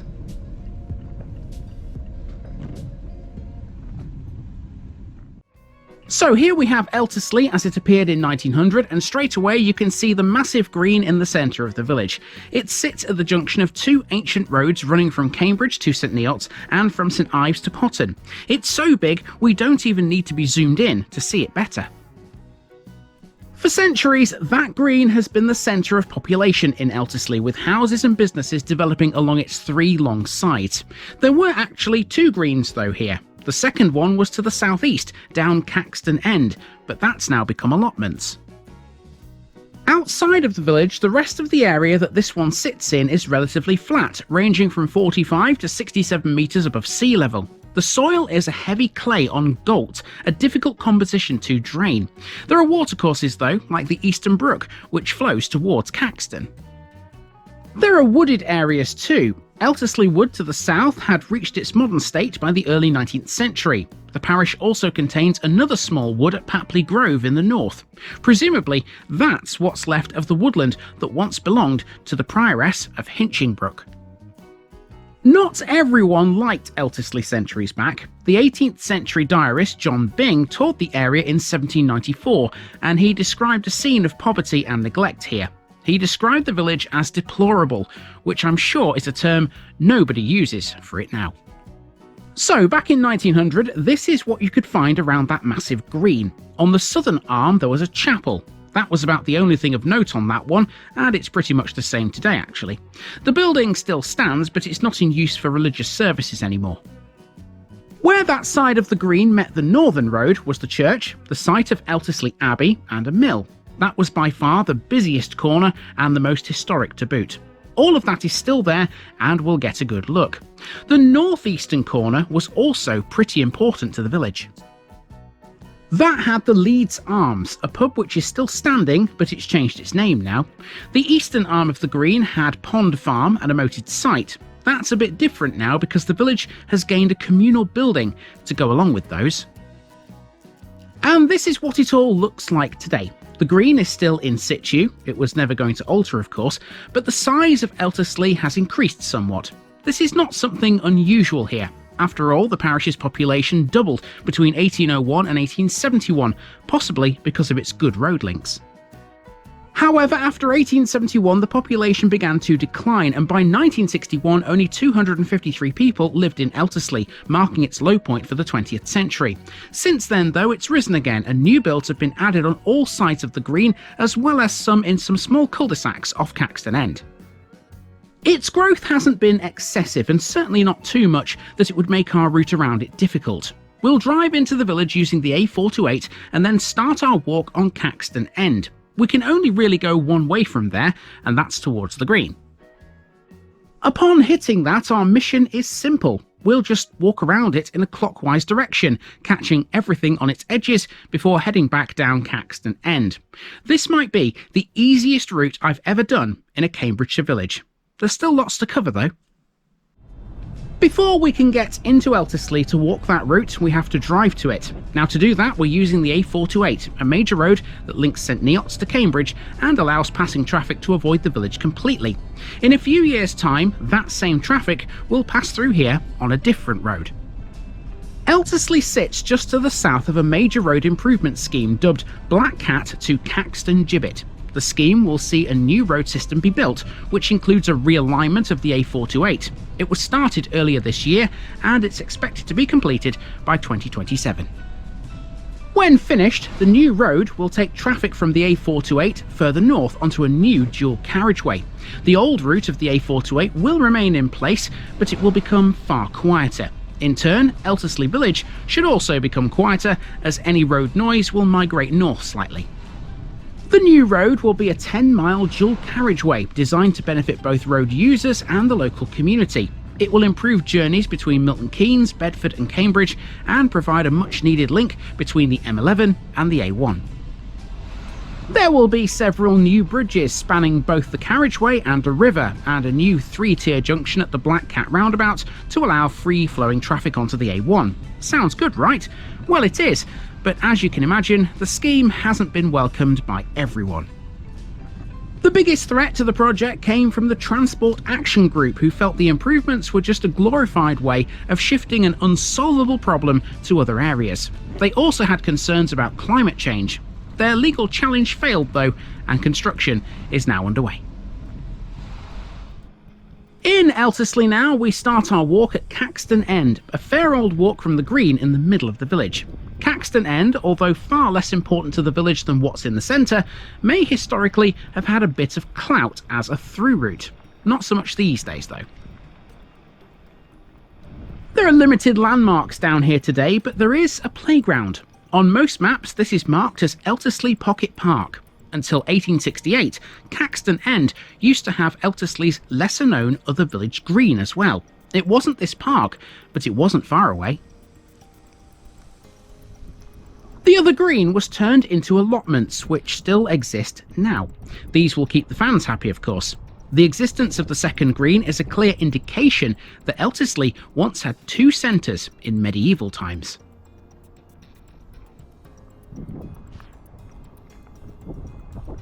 Further backing up the theory that there were two centres, you only have to look at records from 1456. Villagers at that time were distinguished as living in either the East End or the Up End. As French was the official language back then, the records used the terms L'Est End and L'Up End. So, in a village with two centres, any roads connecting them usually end up being relatively built up. Caxton End is no exception. Developments have come and gone along this lane for centuries, and today the number of dwellings along it is quite high in comparison to Potton End, which is another street in this village. In 1835, Caxton End was the road upon which a Wesleyan Methodist chapel was constructed. By 1851, its congregation numbered 120, and 45 children came to its Sunday school. In 1901, it could hold as many as 140 people. Now, these numbers are not all that surprising. You see, Eltisley was a non-conformist hotbed. In 1897, the local vicar estimated that 40 out of the 90 households the village possessed back then were home to dissenters. The old Wesleyan chapel, though, was sold off in 1964 and demolished in 1973.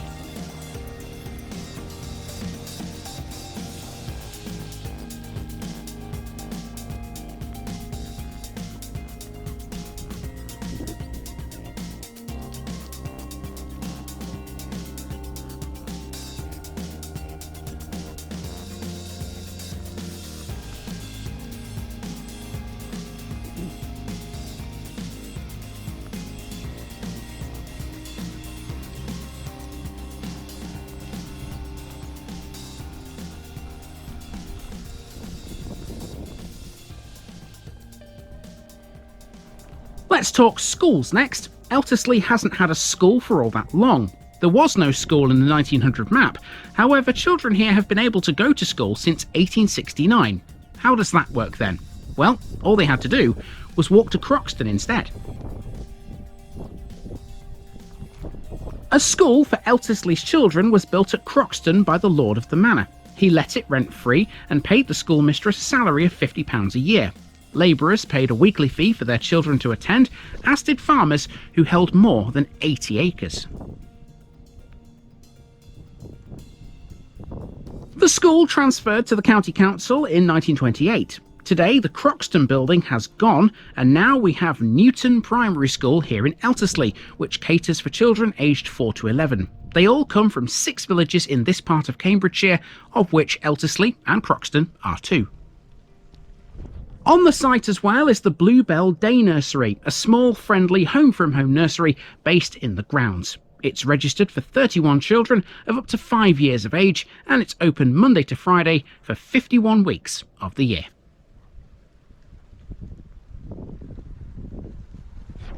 Okay, so we're about to come onto the green, although we're not going to be talking about the green just yet, because I'm saving that until a bit later on in this episode.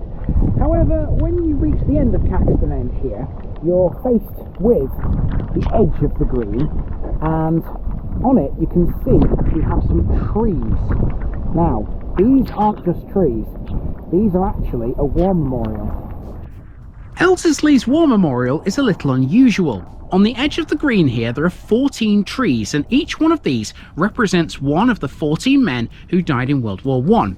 53 men from the village fought in World War I, and that was the entire eligible population at that time.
So earlier we learned about the Wesleyan chapel on Caxton End. Not all Methodists here were Wesleyans. Eltisley's status as a nonconformist centre was further cemented by the presence of a primitive Methodist mission formed in the village in 1845.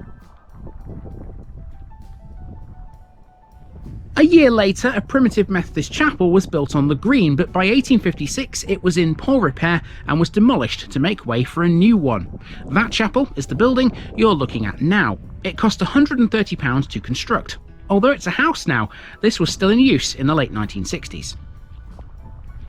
Next we have this building, which doesn't look like anything greatly special, but it is. This was the Eltisley-Croxton Institute, founded in 1903. The land on which the institute stands was given to its trustees by George Douglas Cochrane Newton of the Croxton Park Estate. More on him tomorrow. As a church institute, it was well equipped with daily papers, open daily during the summer and 3 times a week in the winter. When it opened in 1903, it had 57 members. It was closed as a reading rooms during World War I, but it did reopen again afterwards. By 1926, it was open 5 nights a week. Now this next thing is slightly obscured from view thanks to a bunch of trees and foliage, but over there's a listed building called the Old House. It was built in 1612 for James Disbrow. The Disbrow family owned the rectory at that time. James Disbrow's son, John, married Oliver Cromwell's sister, Jane, in Eltisley at the church on the 23rd of June, 1636. In 1930, the Old House was owned by Ida Marr and her sister, Dolly Brown. The ladies used to run a tea room there for about 30 years. Ida Marr had been a governess to Princess Ileana, the youngest daughter of Queen Marie of Romania, and travelled all over the world with the royal party. Many of her friends came to visit her here, including the King of Yugoslavia, archdukes and princesses, and of course, Queen Marie herself. Now we come to the western corner of the green, which is arguably the most historic part of Eltisley. It has the church, but it's also got several buildings close to it which date from the 16th, 17th and 18th centuries. This corner was also the supposed site of Eltisley Abbey. Now this church has got one of the most unusual dedications you'll ever find. Let me show you. It's dedicated to St. John the Baptist, but it's also dedicated to this saint, St. Pandionia. Now, how many of you will have heard of St. Pandionia? I'm going to guess it's not very many. And also, this church is notable because St. Pandionia's body is in it. The church has a very peculiar dedication. This is dedicated to 2 saints, one being St. John the Baptist, but the other being a name we've never met before. That would be St. Pandionia, a nun who was around in Saxon times and died in the village in 904 AD. By around 1230, the church here carried the dedication to her, although in those times it may well have been styled as St. Pandwina. Now, it's quite rare for a village church to retain the body of a saint, but here in Eltisley, that is the case. St. Pandionia's body was supposedly buried in a well at first, hardly the sort of resting place you'd expect to find a saint, but thankfully it's a bit better now. In 1344 it was exhumed and reburied inside the church beneath the altar. The well no longer exists. That's because a guy called Robert Palmer, and no, I don't mean the musician, destroyed the well in 1575. It was in the churchyard. Palmer was the vicar at the time, and by all accounts, he was a bit of a rogue.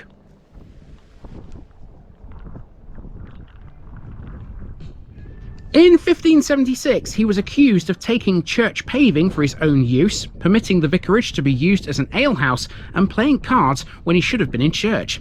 He may even have defaced some monumental effigies during his incumbency too.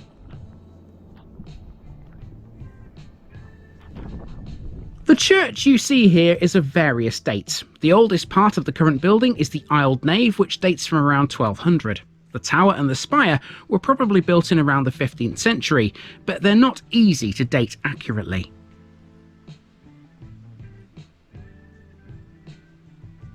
A strong gust of wind blew out the north window of the chapel in the 17th century. That was replaced, but later the whole northwestern corner was rebuilt anyway. In 1878, £1,000 was spent on restoring the whole church. Now it carries a Grade 2 listing. As we know already, the main war memorial here is on the green, but the names of the fallen can be found at this church too. There are 2 plaques on the churchyard's lit gate commemorating the men of Eltisley who were killed in the 2 World Wars.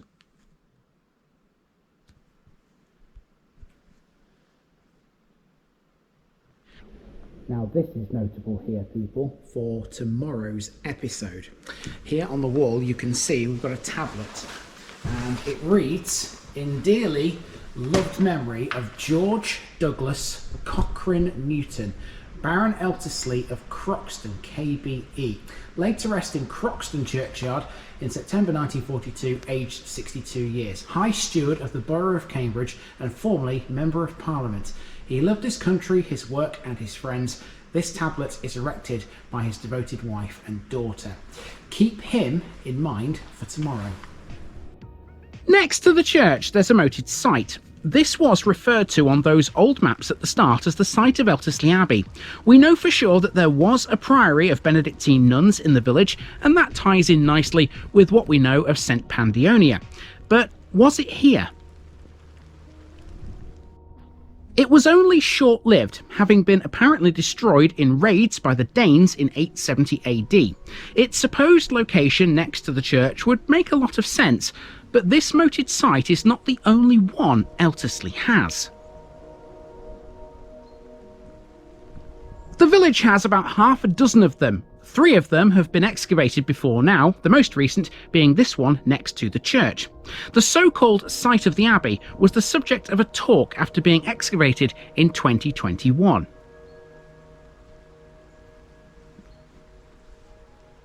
That talk did its best to determine what exactly this was. Was it the site of an abbey or was it something else? Well, the experts concluded it was a house, but it might well have stood on the abbey's former site anyway.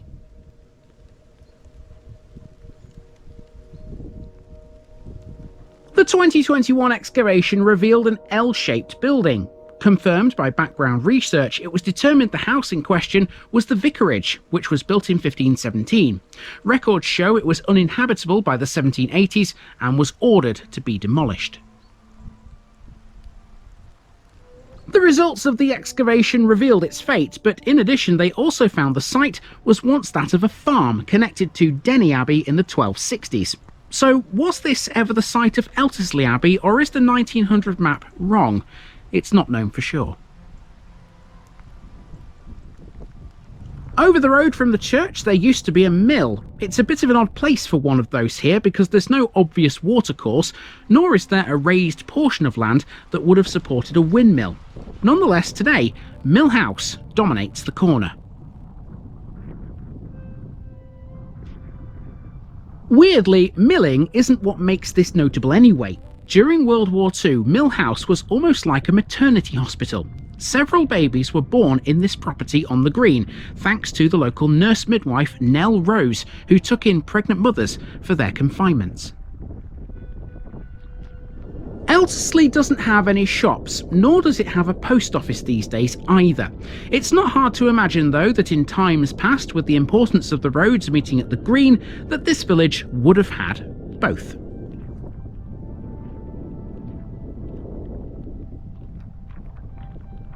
In the 100 years between 1855 and 1955, the green did have a post office. It was located in a house on this northern arm, which ran from the site of the mill up to the one and only pub. That pub is still there, and the locals used to know it as the Leeds Arms. He just said to me, "It's not the best day for you to be doing this, mate, whatever you're doing." He says, "At least you're getting paid for it. I'm just out for a walk." I feel like a complete idiot. Now known as the Eltisley, taking its name from the village, it's owned by the Charles Wells Brewery. The original name, the Leeds Arms, was in honour of one of the local landowning families. The Leeds family owned Croxton Park, and it was they who built this very pub. Although their name is no longer associated with it, the family's coat of arms still adorn the sign. Otherwise, this is a 2-storey building with attics, and it's made of red brick that's been rendered. It's thought to have been built towards the end of the 18th century.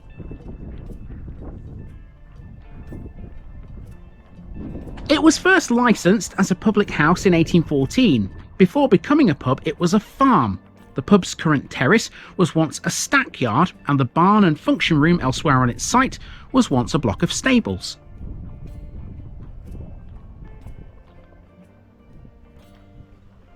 The village sign greets us now. This has a few things of note on it, one of them being St Pandionia. Her presence here is for obvious reasons. You might not, though, understand why there are bolts of lightning on this sign. Well, there's a story behind those. They depict the Eltisley storm. Legend states that there was a great famine in 1234, and the villagers were so hungry that they invaded the farmers' fields and helped themselves. The following Sunday, the angry farmers asked the church to excommunicate all those who had stolen crops. One farmer spoke out, saying he didn't begrudge the starving people feeding themselves with his crop. The rest were not so forgiving. Anyway, when the local priest pronounced the sentence for the guilty, there suddenly arose a mighty storm of thunder and lightning.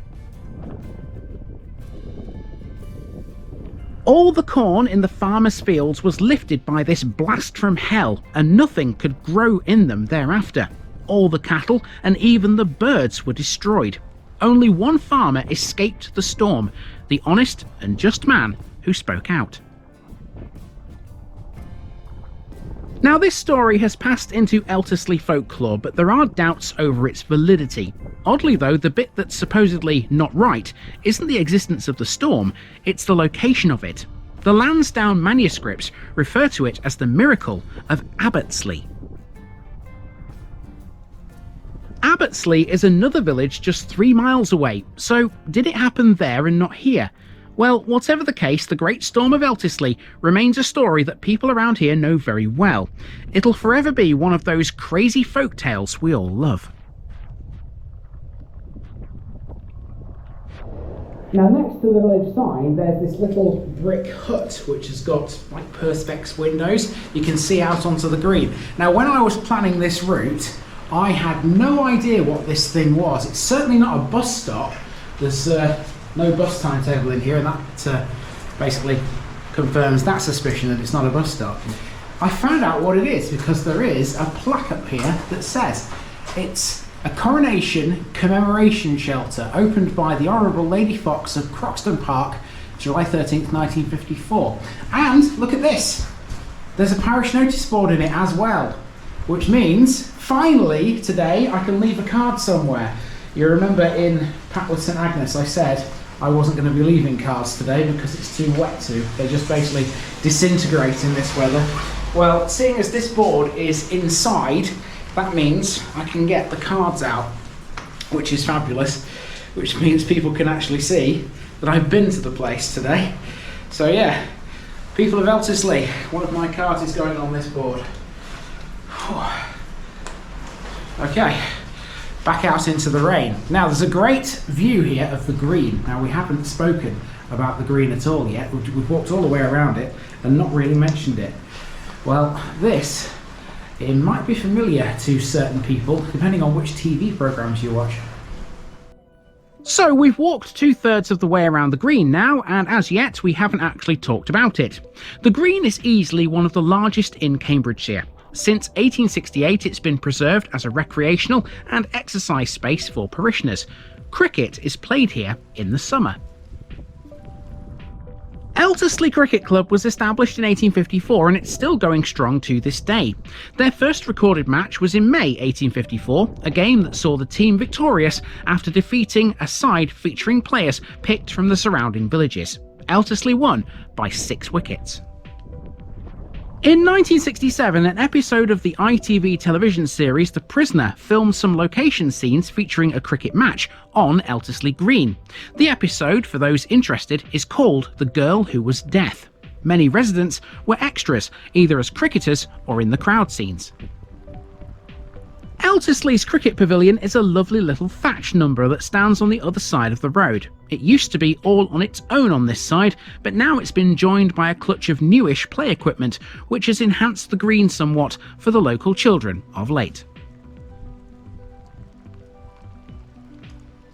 Named the Cade Pavilion, this is also the venue for many of the village's events now that the Institute is no longer in use for them. The Cade Pavilion is also where the Eltisley History Society meets on the fourth Wednesday of each month at 8 p.m.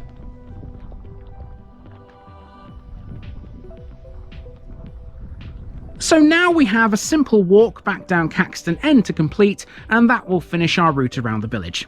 Great little place this one, isn't it? Here's a few final shots to finish off with as we wander almost lazily back to the start.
Alright, we have completed Eltisley, so you can put that one in the books. We've got one left in South Cambridgeshire this week. Join me tomorrow as we head to a village that's not really a village. In effect, the next one is more accurately a group of houses next to a massive park.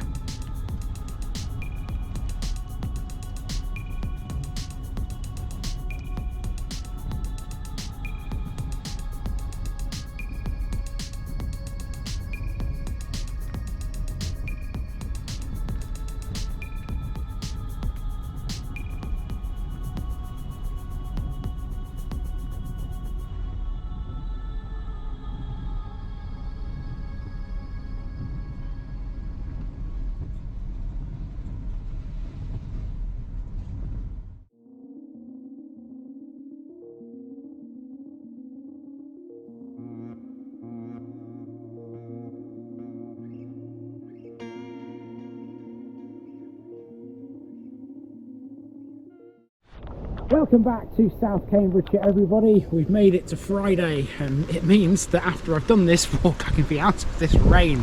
However, next week it's supposed to be rain as well. We'll soon see. Anyway, we are in a village here which has two manor houses. One of them is behind me right there, and that is a beautiful building, let me tell you. I've just walked past it a few moments ago and admired it from every angle, and you will get the chance to as well as we walk through Croxton.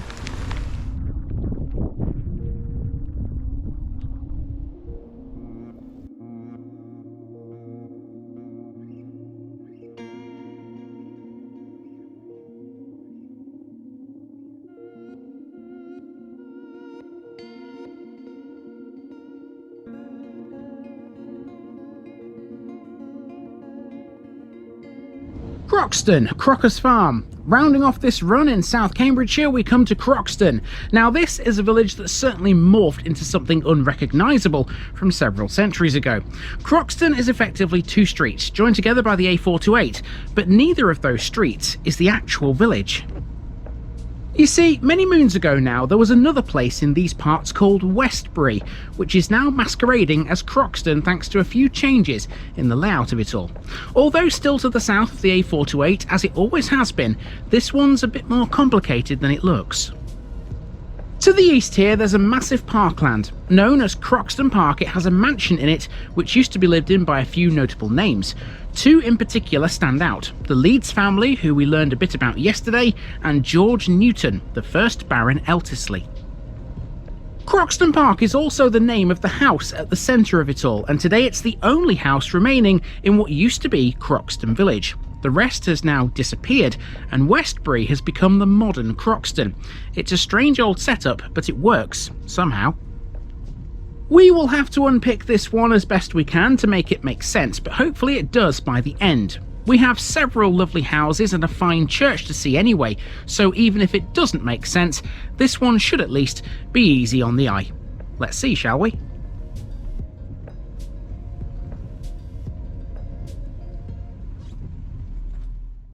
This is how Croxton appeared on maps at the turn of the 20th century. This village was recorded in the Domesday Book as Croxton, a term derived either from farmstead in a nook or the family name Crocker.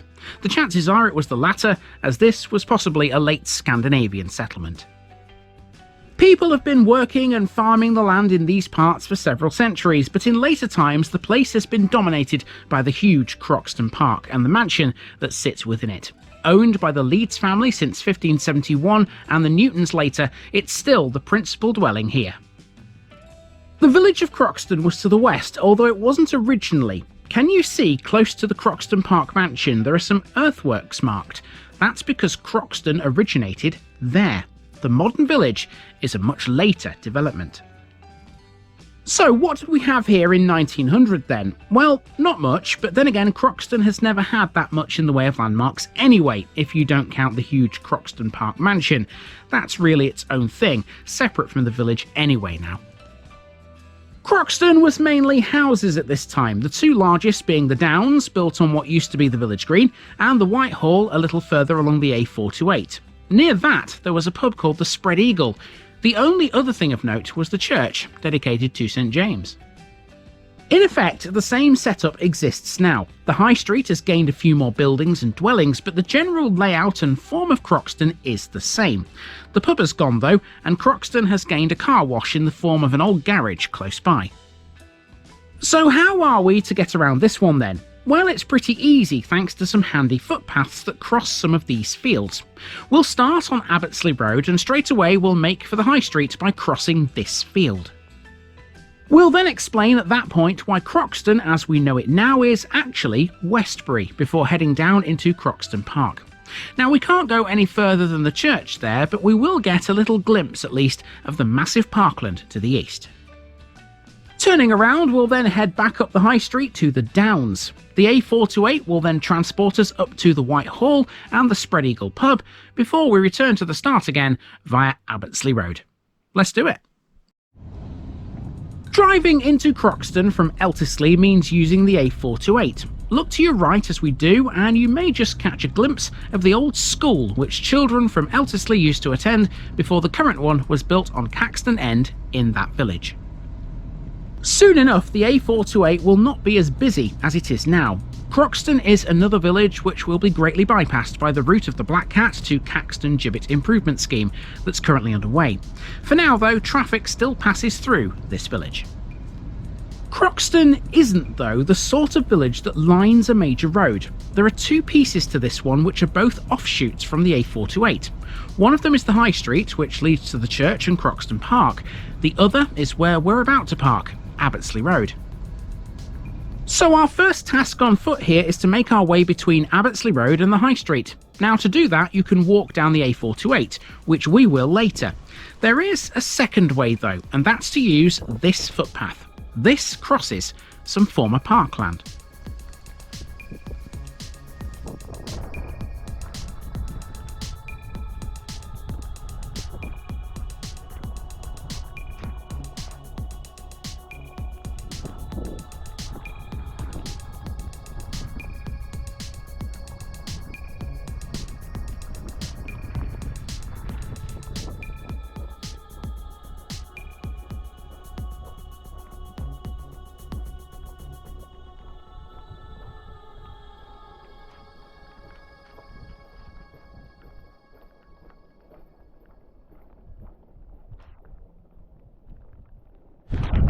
Want to know a little secret? Knowing it was going to be really heavy weather today, raining and winding and all that sort of stuff, that path that we've just walked down is the only one really out of every single path I've used today that was a major concern to me, because I thought that one was going to be very boggy and difficult to walk on because it's over a field. it actually ended up being the path that was the best out of the lot. Go figure. Emerging on the high street, the first thing you see at this point is a gorgeous old manor house. This is a good place to start because you have to understand something about Croxton. It used to be centred around two separate manor houses.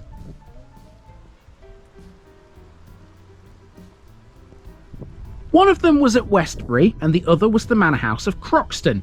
Now this is the confusing bit. The manor house you're looking at here is Westbury, even though we're in Croxton. Let's explain how that came to be because it takes a little bit of understanding. This lovely old house has several medieval parts and the remains of a moat close to it. Over the fields back towards where we started, there's Westbury Farm. That was probably an earlier site for this manor house, but at some point it moved here. It's a nice house in a nice spot. It's now known as Croxton Manor House officially, but this was Westbury Manor House originally. That's because if we were here 400 or maybe 500 years ago, we would be standing right now in Westbury. This might be Croxton today, but the original Croxton village doesn't exist anymore. So if this was Westbury, where's Croxton? Well, to answer that question, we need to go south to the end of the lane as we make for the church. The lane looks private, but it's not. It becomes private though after the church. You're fine to walk down here anyway, it's a public footpath. A church at Croxton was first mentioned in around 1217 and parts of today's building do date from the 13th century. It's dedicated to St James. Grade 2 listed, it's built mainly of field stones in the perpendicular style. The tower has a clock and 6 bells. The nave arcade, the west windows of the aisles, the north window of the chancel, the south doorway and the bowl of the font are all original. The font here is large enough to totally immerse an infant, by the way, although I'm not sure why you would want to do that. In the lower walls, there are signs that a church existed perhaps 200 years earlier, making this one potentially Saxon originally. The church, and indeed the village, had long associations with the various families residing at Croxton Park. St James stands within the park grounds.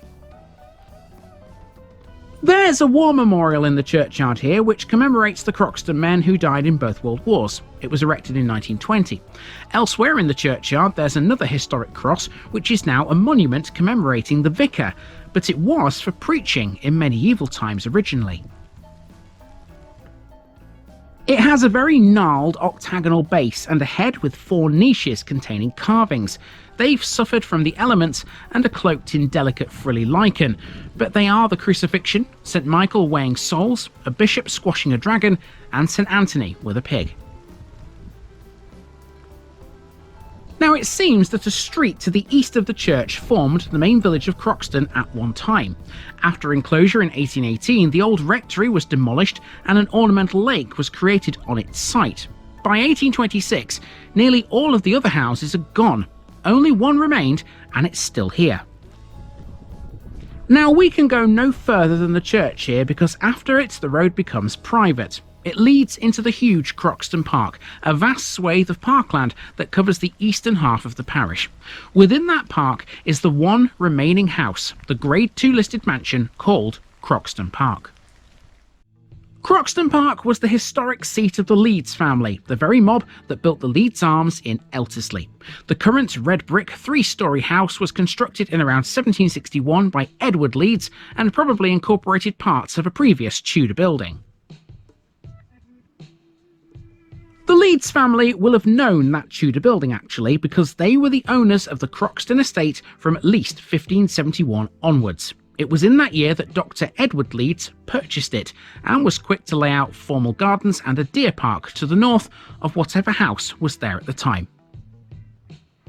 The family were in residence here for at least 300 years. Before they came along, the area around the house was the site of Croxton Manor House.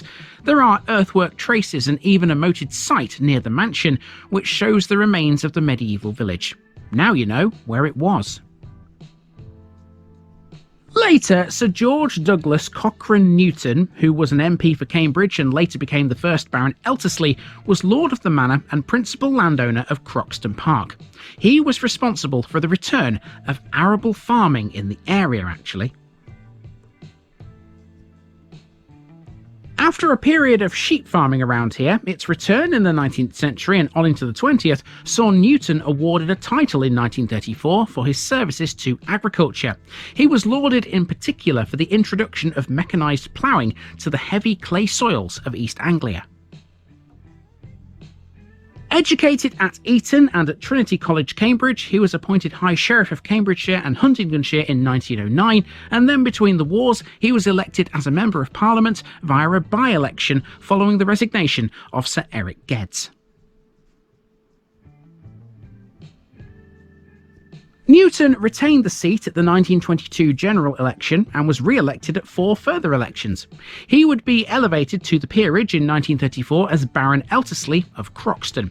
That title became extinct on his death in September 1942, aged 63. Newton was married to Muriel Mary Georgina Duke in 1905. Their daughter was the Honourable Myra Newton, the first wife of Sir Gifford Fox, MP. So, what of Croxton Park today then? Well, it remains in private hands, hence why we can't see it properly. It's now a designated Cambridgeshire County wildlife site due to the variety of habitats on the estate, including woodland, grassland and open water. Because of this and the historical features of the land, it's in Natural England's higher level stewardship environmental scheme. The main focus of Croxton Park now is maintaining the tradition of innovations set by Newton. As part of that, it has a farm, which was converted to organic back in 1999, increasing the number of livestock it has in the process.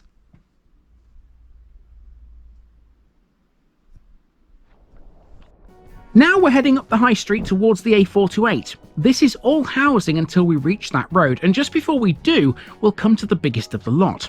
We're heading for what used to be the village green many years ago. Today, on the site of that is the Downs, or Downs House, if you will.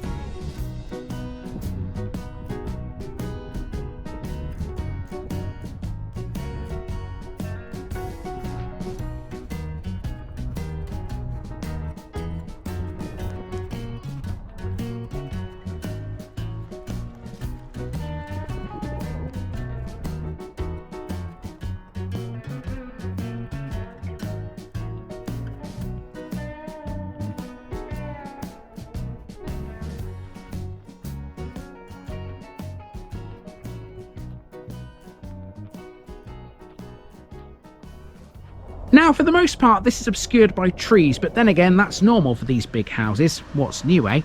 The Downs is a 19th century building, and it's classified as a villa architecturally. Personally, I'd have preferred to see the village green here. What's your thoughts? Now we're on the A428, and thankfully we don't have to go very far along this. It's not the sanest idea to try and walk down it because it's noisy, but at least there is a footpath that links the high street with Abbottsley Road. At the junction coming up, there used to be a pub.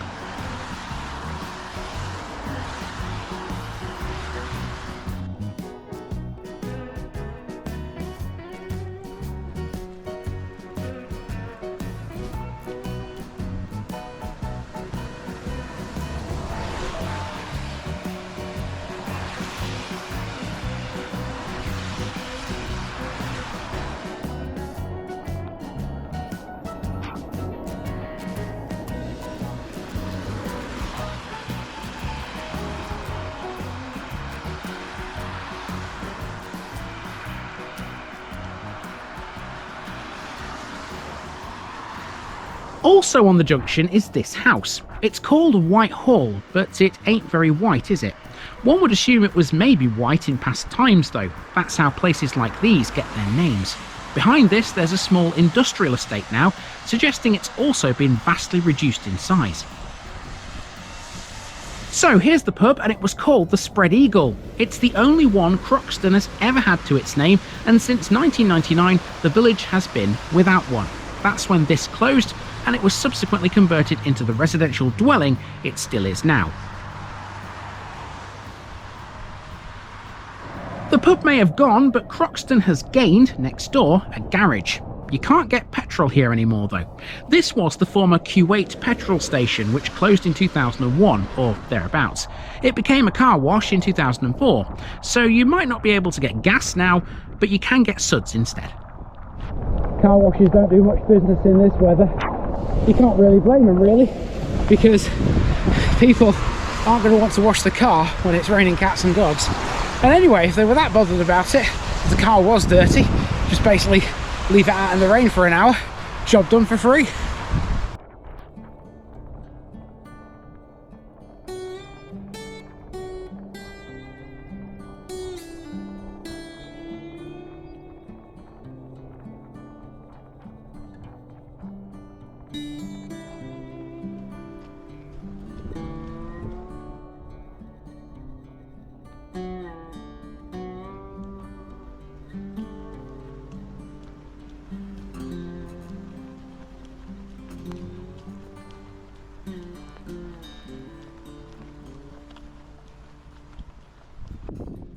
We have completed another South Cambridgeshire run. Remember, I'm here for 2 weeks this time though, not 1. So join me on Monday in East Cambridgeshire for the very first time, where we'll learn about the Devil's Dyke and Clunch. Now what on earth could that be?